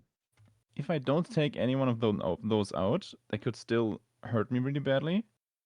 So Correct. I've thought of something unconventional. Okay. You said Zank is a gnome, right? He's not a gnome. He's a The dwarf. Durgar. Dwarf. Anyway, something Yeah. small. So Yeah. potentially I could jump on him and hide in my shell and just press him to the ground. Okay. Okay. So he That'll can't move be anymore. okay. That is going to be. We're going to do that kind of like grapple rules. Hmm? So it's going to be your strength, which is, or sorry, your athletics, which is the same. It's going to be your athletics versus his acrobatics to try to dodge being grappled, basically. Does my shell defense withdrawal still work? That I go inside my shell after that? Yeah, you can still do that afterwards. Yeah, it's just a Okay. question of whether or not you're able to actually pin him to the ground. Mm-hmm. So go ahead and roll the athletics, Yes. and then I'm going to roll his. Oh, that's pretty good. I'm going to roll Let's his. go. I'm going to roll his dexterity or his. Which one's better? Well, I guess neither one really. 11. So yeah, pretty good, man. So you just kind of leap backwards and like duck into your shell, and you just crush him to the ground. So for the moment, you are basically lying on top of him. So you're both prone, but for the rules of this, I'm going to say he's grappled. You've got him basically grappled. Perfect. So any attack on him now from anybody will be at advantage. So that's the end of your turn because you're on the ground. It's now Prince's turn. He's going to turn around and try to swipe at Seraphim. If I can get this to work somehow. So there we go. 10 to hit Seraphim. I'm guessing No. it's a no. He's going to try to get like around you on this bed because he's a little shorter than you. You're quite, I mean, not large, but you're taller. So now he's at about eye level with you on this bed. It's now Zemp's turn. He's going to try to get out of this grapple on his turn, Mr. Turtle. So we're going to do that exact same thing again. So you're going to roll for strength. Just my strength. Or sorry, your athletics. It's the Mhm. same thing, but yeah. Okay. Oh no. 7. I can't get there again. Oh God, really? Easy. That was wow. All right, so he's still grappled us. So Sarathan, you got Krentz on the bed behind you. He's at eye level. Am I still raging because I didn't hit Just- anyone last round? Let me double check the rule. I think you're raging as long as the end of your next turn. So you need to hit him now. Okay. Well, I'm gonna try again to swing and I don't know, maybe chop his head off or something. Okay. Oh, that's a 9. A 9 doesn't do it. So yeah, you go to swing and he just manages to duck out of the way. So yeah, that's a miss. And my rage ends.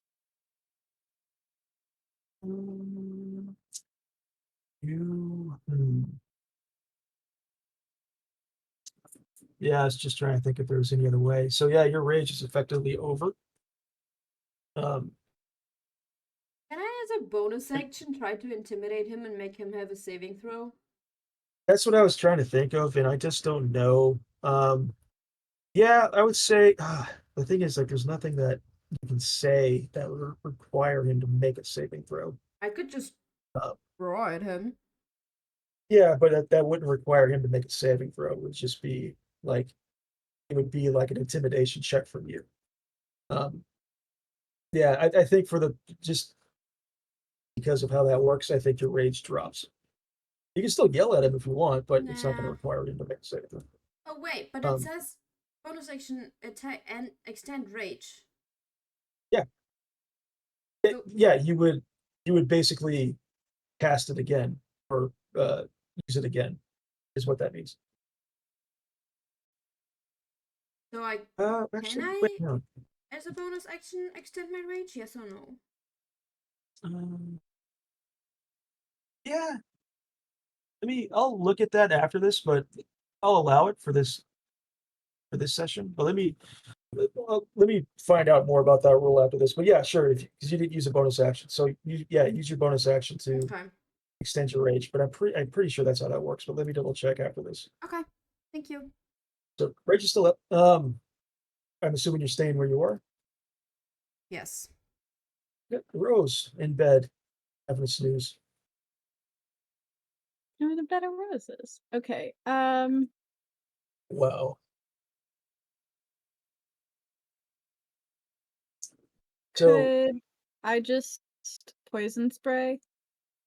yeah, and Zemk is like prone and grappled, so I'll allow you to make that with advantage. So you're gonna How do I roll do that? the poison spray. You see the +6? Just press it twice, and we'll take the higher result. Oh, okay, I see. Oh, well, I think with a 21, it's not a big deal. Yeah, not a big deal. So roll up the what is it? I think it's a D12. Yeah, that one D12 button next to it. Wow. All right. That's Nice job. great. Wow. Oh, that was Made up for my impressive. last shitty roll where I didn't do anything. Yeah, oops, ignore this. I hit a button. Let me check one more thing. Okay. Yeah. So his whole face is like just coated in this necrotic poison that you just sprayed on him. He is not looking good. He's not looking good at all. Mariah, you're up. I'm assuming, Rose, you wanted to stay where you are. I'm good, thanks. Mariah, you're up. Yeah. I'm gonna go with my short sword again and try Okay, to you have- hit. Yeah, Huh? and you have advantage. So roll that twice. That Yes. attack twice. I mean, Yeah. Just waste all your good rolls right now. Absolutely. So roll the yeah. damage. 5. 7 plus Oh, 7. Yeah, Plus- right. plus the sneak attack, so D6 on top of that. Yes. Nice. So you kind of just slide underneath the turtle who's laying on top of this guy. Just slides your short sword and just like through his torso, right through his heart. He's dead.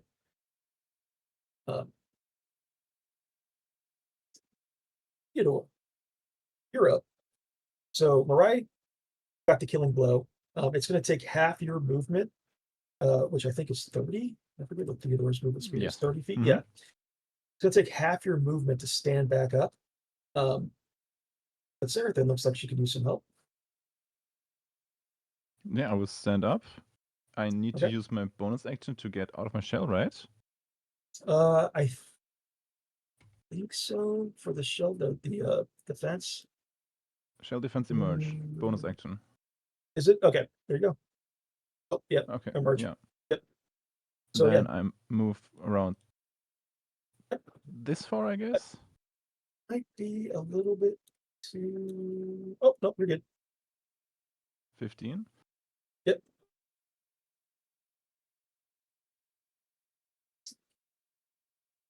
Is this already flanking? Yeah, I would say you have advantage on that. Okay. Then What I are you would hitting him? try to hit him with my dagger. Okay. So that's a +3 there.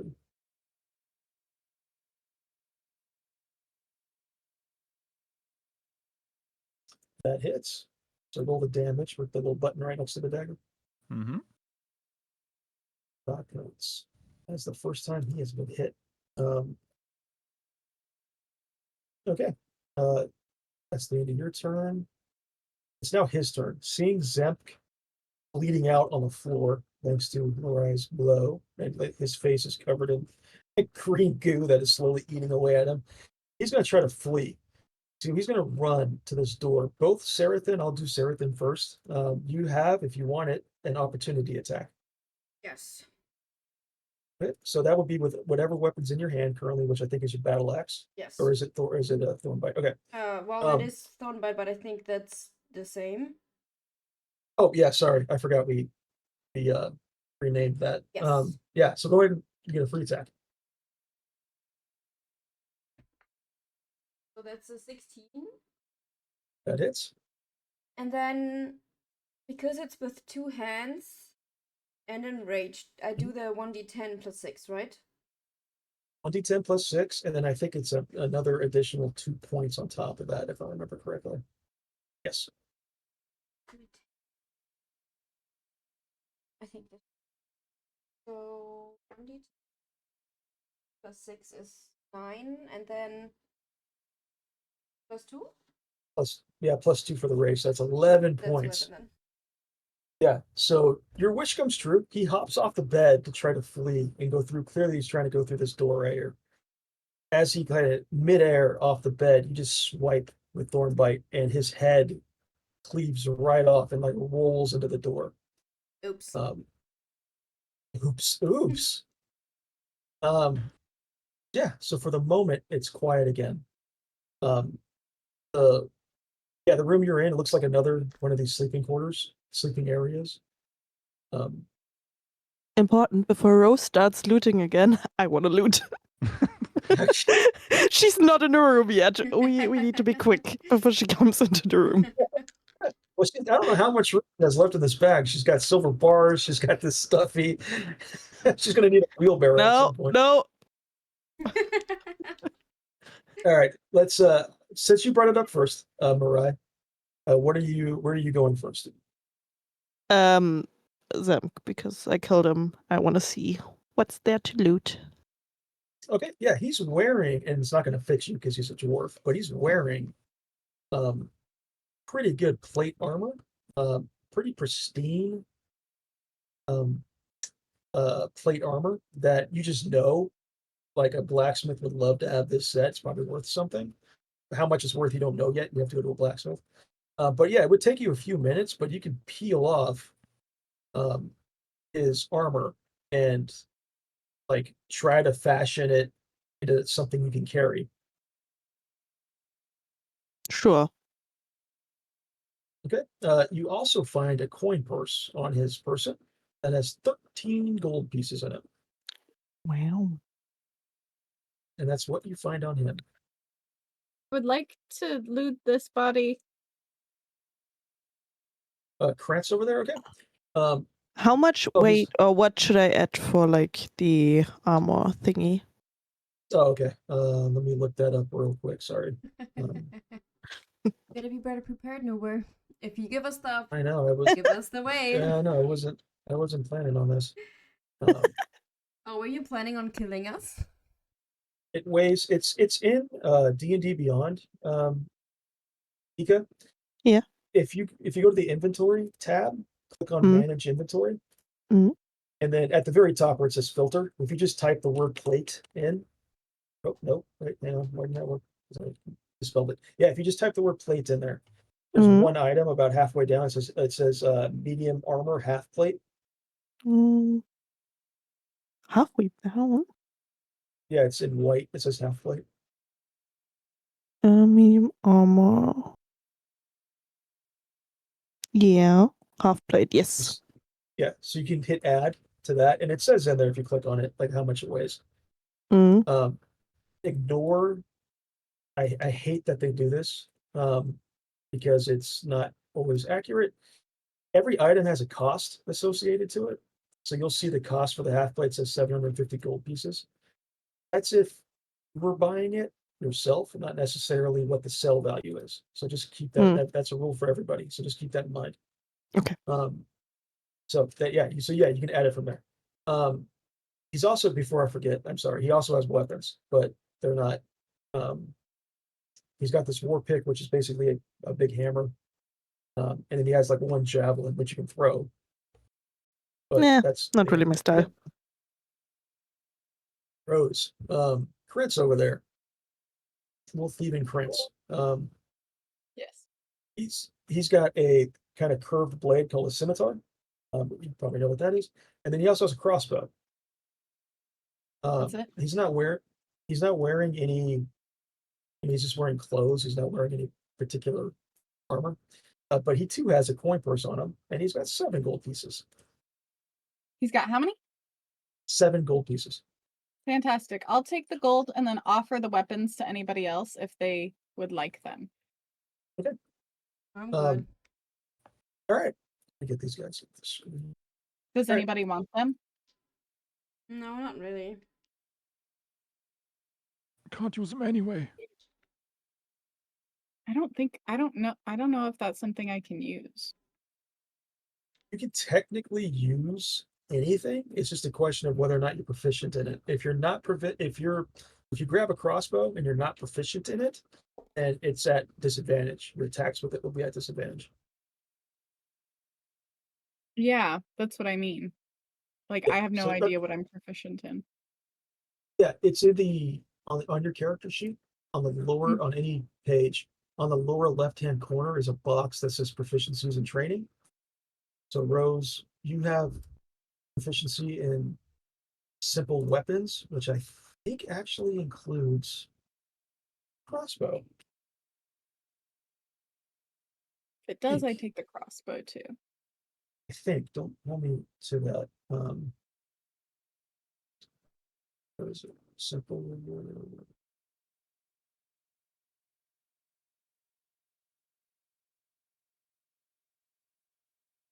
It does. It's just as simple. So you've got. I'll paste this in the chat. Will this work if I paste this in the chat? Maybe.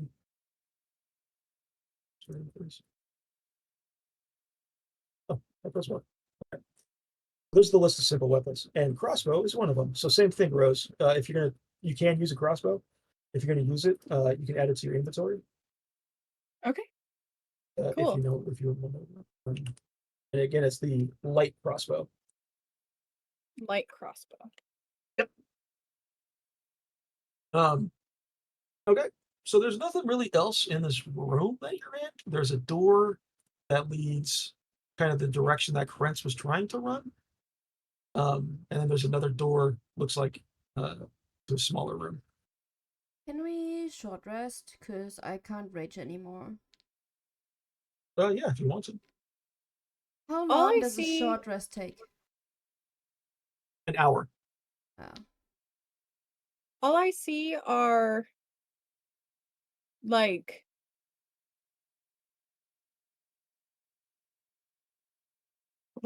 types of crossbows. There's like the 9 Lives Stealer and the Foresight Light and the Star Shot. What is this a fancy? Like, there's no option for a plain. Yeah, no, there is. If you on the manage inventory tab or Yeah. pop up, if you Mhm. just type in crossbow, comma light. Oh, okay. I put light crossbow instead.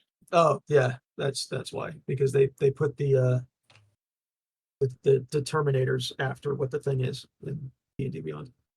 I see it. Okay. yeah. Thanks. All right. Yeah. So is that the collective decision to take a beat real quick and just rest up? Yes. Okay. All right. Mhm. So an hour passes. Everybody can take a short rest, and you can actually do that. This is our first short rest. So let me explain a couple of things. I'm on. Who's taking damage? Mariah's taking damage. It looks like I did. I didn't. Okay. You didn't. Why does it say 2 points? Did I click on the wrong person? No. It only shows you with 2 health points left, unless. Oh, That was from yeah, the you previous probably session, but didn't then update it. yeah, Okay. because I took the Alright. vial earlier. Yeah. Okay, so there's a button at the very top of your sheet that says short rest, long rest. If you click on short rest, a couple of things will pop up. Make sure there's 2 checkbox items. The top one says reset maximum HP. Make sure that's always unchecked. Just because you may come across items, you may, depending on how you roll when we level up, your HP might be different than what D&D Beyond thinks it is. So just make sure that's always unchecked. And then right below that is a section that says, a little tiny red button that says roll hit die. You all have hit dice based off of your class. So Mariah, for instance, you have, because you're a rogue, you have a 1d8 plus your constitution, which is 1. Rose, because you're a druid, you have a 1d8 plus 3, because your constitution is a plus 3. We'll pick somebody else who's got a different, I think. The barbarian has a big old one. Yeah. Seraphim, because you're a barbarian, you have a much larger hit dice. You have a 1d12 plus your constitution, which is a 3. So all of you, because you're level 1, have 1 hit die. So anytime you do a short rest, you can roll your 1 hit die to recover, however many hit points during that short rest. And as you level up, like level 2, you'll have 2 hit die, which means you can roll 2 hit die when you do a short rest, up to 2 hit die when you do a short rest. Does that make sense? Yes. Did I Yes. explain that? Okay. So that's how you can quickly recover hit points during a short rest without the need to use an item or a potion or anything. You can just use the hit die that your character just naturally has. Okay. So 1 hour is up. Everybody finish your short rest. You got your rage points back, I think. I got 1. Wait, I can't see because Chino's in the way.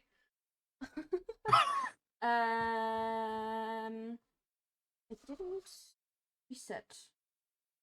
I can just manually do it. Okay, I got 1 back. Okay. All right. What do you guys want to do?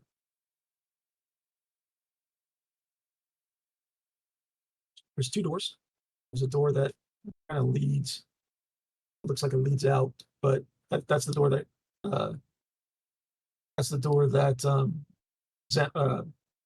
Prince was trying to run through. I would check the other door first. Okay. You open the door. It's a bathroom. There's a wicked smell Lovely. coming from inside. What's coming Also from the hears inside? the inside of that bathroom is a wicked smell. Oh, ooh. You do hear, Mariah, some sloshing coming around from that toilet. Ew.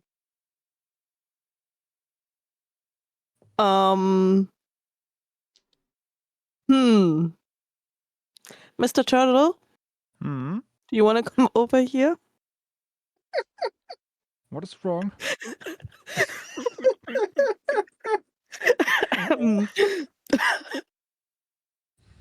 okay, how mean am I gonna be? Would you mind checking out this room? I knock first. The door's already open. The door's open, I so still you knock. immediately still not getting away. Okay. I cannot. So as you walk in, you're hit with this smell. It's quite atrocious. It smells like the sewage that you guys were, or the water that you were kind of waiting around in earlier. You do hear some sloshing coming from the toilet. Okay, as soon as he's inside, I like shove him a little bit so that he's inside, and then I slam the door shut and hold it shut and ask him to just look around, and I will let him out if he doesn't find anything. Oh my god. Okay. I have a small Um, question. Uh-huh. If I were to cast Fireball in the toilet, how big is the radius? Of Firebolt. Firebolt doesn't really have a radius to it. It's kind of a direct bolt. So yeah, it would just be, you would just aim at something and fire it. It would like envelop something. And they look like they are made out of wood, right? The toilets, yeah. Okay, I cast Fireball in between. Can I ping? Wait, how do I ping? Like in between There's them. in between. So yeah, you're not attacking a being, so just go ahead and roll the damage for it. Firebolt. Mm-hmm. Yeah.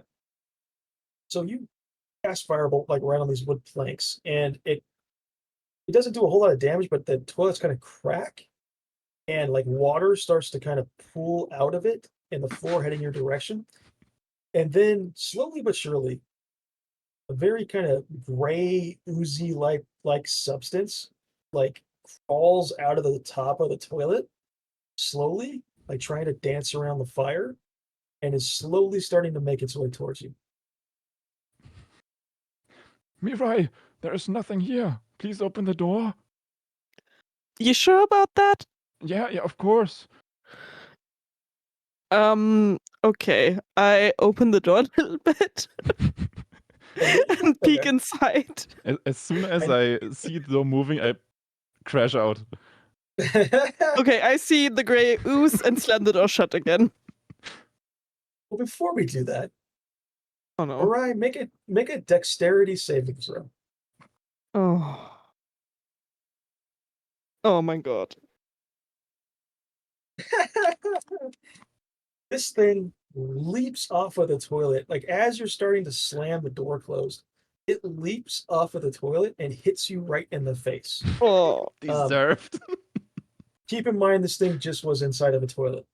Oh. It's going to. Oof. Yeah. So for the moment, it's kind of stuck to your face. It's starting to burn. You get the sense that if you don't get this thing off, it's not going to be good for you. Can I grab this with my claws, pinch it really hard, and pull it off? Yeah, you absolutely can. So that would just be, I think you have a specific claw attack. I have a claw, don't you? yeah. Yeah. So d20 plus 3.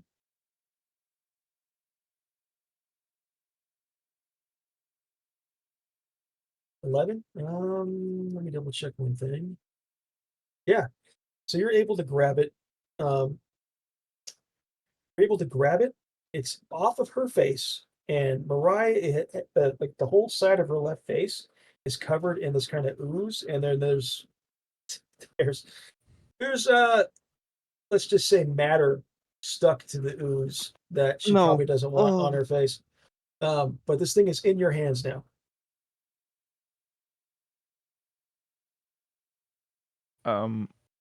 I would like to throw it against the wall behind us.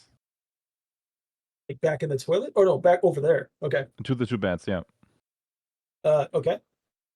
Go ahead. And so you just throw it. Roll the damage for that claw attack. The 1d6. Or you Well. yeah. So Seraphine, you watch as this kind of oozy, it's not very big. It's about the size of a dinner plate.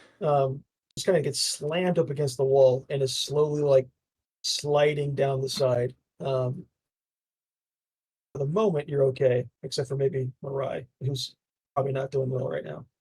I make a really disgusted face, and then I look at the others and I'm like, let's get out of here. Okay. All right, yeah, there's really only one other door. Before we leave, I'm gonna like grab one of the blankets from the bed and like try to clean my face off. Yeah, I mean, the blankets are also dirty. They're not as dirty as what was just on your face, but it's probably enough Well, to it's get... a little bit better. Yeah.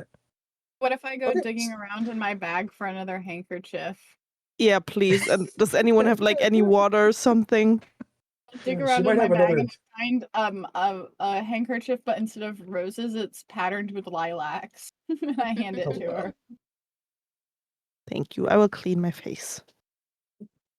Who has the mint deodorant stem? Rub that on your face.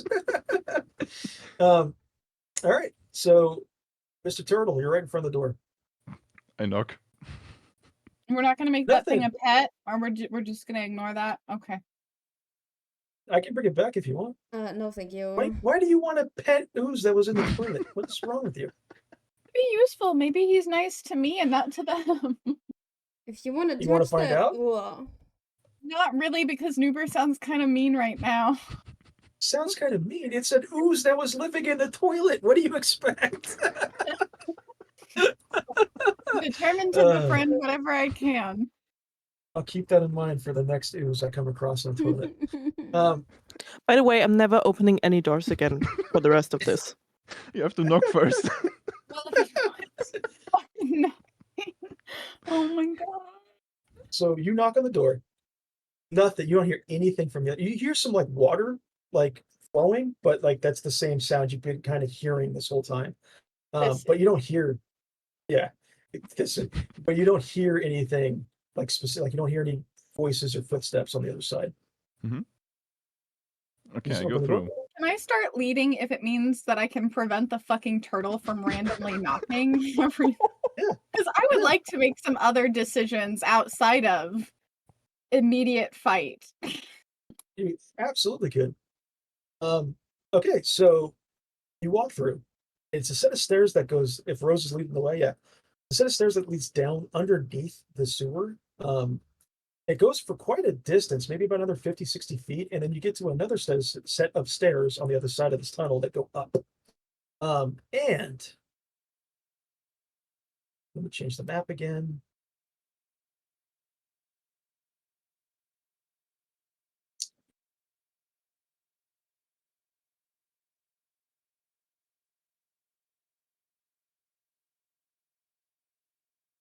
Right, Rose was leading the way. And then we got the Toidle, and then we got everybody else. Turtle. So Rose, you kind of come up the stairs and you enter into this kind of long hall. This long hall, it's lit on both sides from these torches, but it reeks of just damp stone and smoke. You smell smoke. This hall looked to be maybe at one point or another, at some point in history, like it looked to be kind of a regal kind of a hall. There are these banners that are just all tattered up and torn apart, just hanging off the sidewalls. There's curtains that are kind of over on the kind of right side. I guess I can point that stuff. There are curtains, kind of just drawn close over those couple spots. The stone underneath you is quite well worn, like lots of cracks in the flagstone. Lots of dark stains that look a lot like blood. However, it's probably more important. At the center of this chamber is a very muscular half-orc in just like dingy suit-stained robes, just kind of standing up like a brute sentinel of some kind. His boots are grinding on the chest of a man with wavy red blonde hair who's lying on the floor. This orc has him pinned to the floor. flames are wreathing around this orc's clenched fist, kind of flickering up his arms, kind of just giving off this very hungry, unnatural light. The victim, who is underneath his boot, is writhing and screaming in pain. The fire's glow off of that fist is reflected in his wide, terrified eyes as he actually looks back in your direction, Rose. The man resembles the description given to you of Floon Blagmaar. Oh, I was gonna At ask Duff. if he's cute, but he's Volo's friend, so no. Abba, come here. Can you guys hear My- him? Who? Okay. Huh? Sorry, Appa's being very screamy today. He's very, very Oh. talkative. Oh, we can't hear him. Okay, I can good. hear. Okay. At the far end of this hall, on the opposite side from where you're standing, on a raised kind of stone platform, draped, this creature's draped in black fabrics that absorb kind of whatever light dares to kind of touch him. He's got rubbery purple skin, glistening like a whetstone. His eyes are large, lidless, milky white eyes. There are 4 glistening tentacles writhing gently around his lipless mouth. This is a mindflayer. Cradled in its long fingers rests a disembodied brain. It's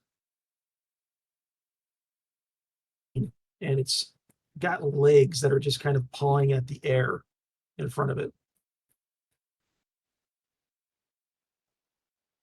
The air around this mindflayer just hums with a kind of psychic pressure. The mindflayer, upon seeing you, specifically looking at your wrist, Rose, it has a horrified reaction. Something about you, about maybe all 4 of you, spooks it greatly. It immediately rises from its stone platform with this brain in its hand and makes a beeline, flees towards this door here on the left. And just kind of as it reaches the door, it says something under its breath to this orc that is in the middle of the room. And then just passes right through the door without even opening it, just vanishes through the door and disappears.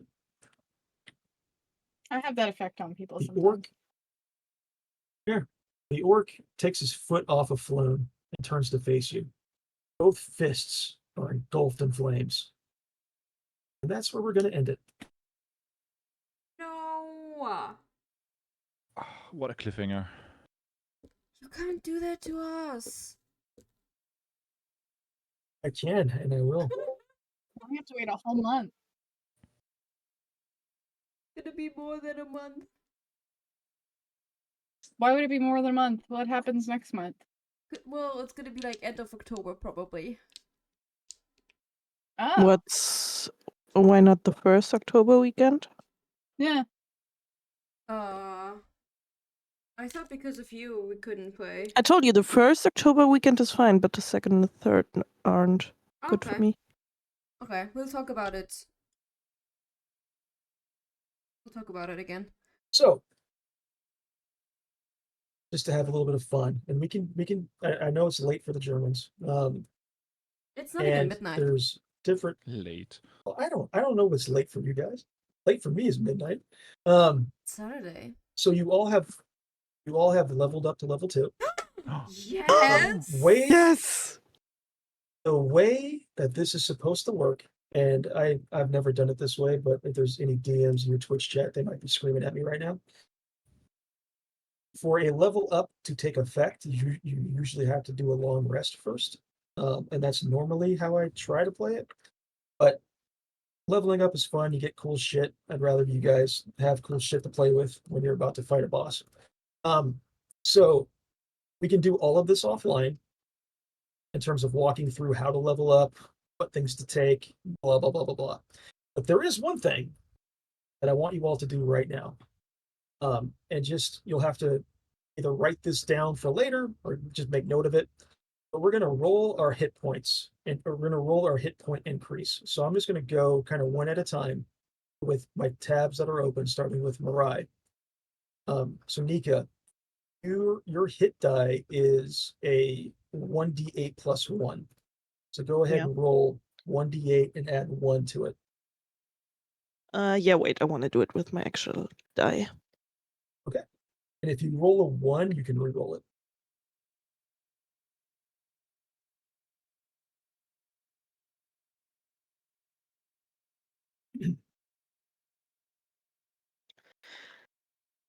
It's really dark in here. I need to find D8. You are D8. You are D8. Okay, that's 6 plus 1. 7. So 7. Yep, so just make note of that. So when we level you up, we'll get to the hit point section. And this is what I was talking about earlier with the hit point maximum short rest stuff. You're going to manually change it so you can add 7 to your hit point maximum. So we'll, like I said, I'll explain that later, but just make note of 7. Rose, your hit die is 1d8 plus 3.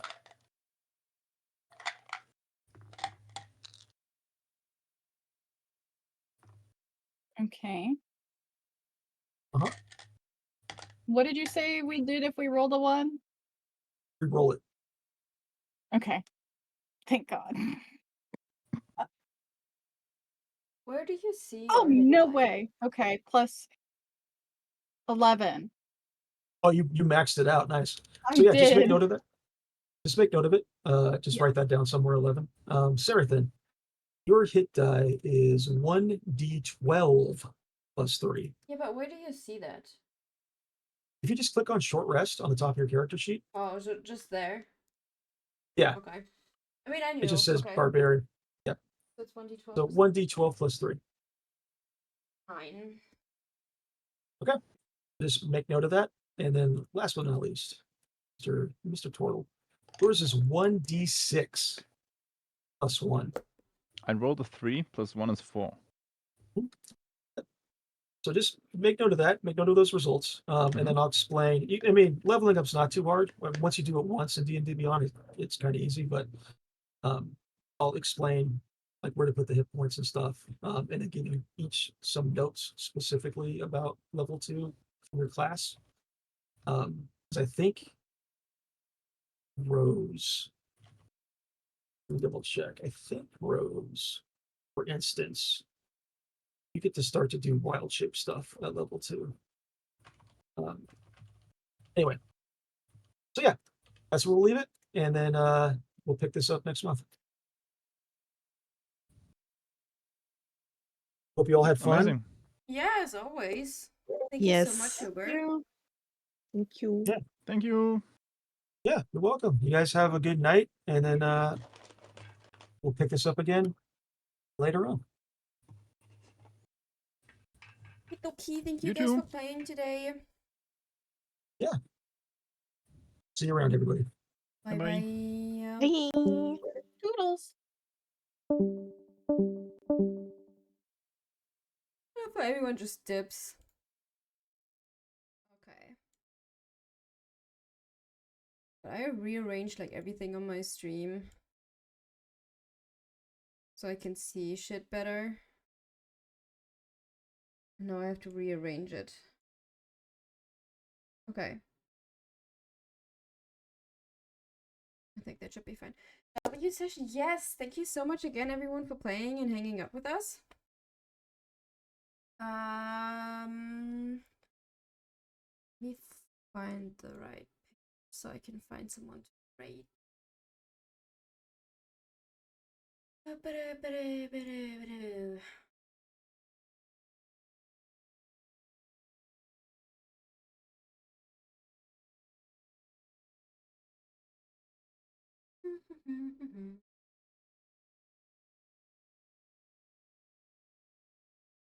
the turtle will be the death of us? Nah, I love him. I love him knocking on everything. It's so fun.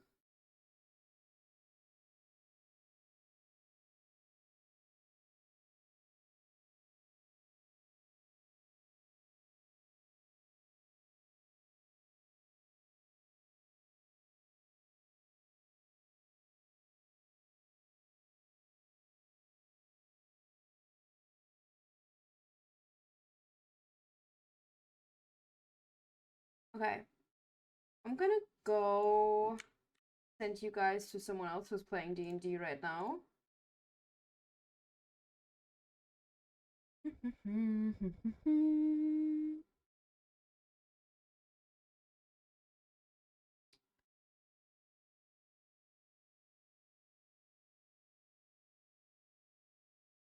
The turtle will remember this. Okay. I'm gonna start the raid in stream. Give you guys the right message. Oh, Nico did it. Nice, thank you so much. But yeah, everyone, I had fun today. It's nice to like get more done and now, and we leveled up. My favorite fucking thing in the world. So yeah, I'm excited. We will see what happens next session. It's gonna be like early October, ish, probably. Today was so fun. Yes, it's always D&D is so much fun, especially with you guys. Tomorrow technically is rest day. I will see if I'm gonna do another like quiet, chill, NA Genshin account grind, but no promises on that because tomorrow I have planned to be a chill day. We'll see. If not, I don't know if I'll be back on Monday. If I have plans on Monday. If not, Wednesday I should be back. So, Jem, hi. Oh, did you just come in? Yeah, we're ending now and leaving. But yeah, have fun watching D&D played by someone else. I will see you guys Wednesday the latest. Until then, stay cozy, stay wild. Bye bye. And I love you.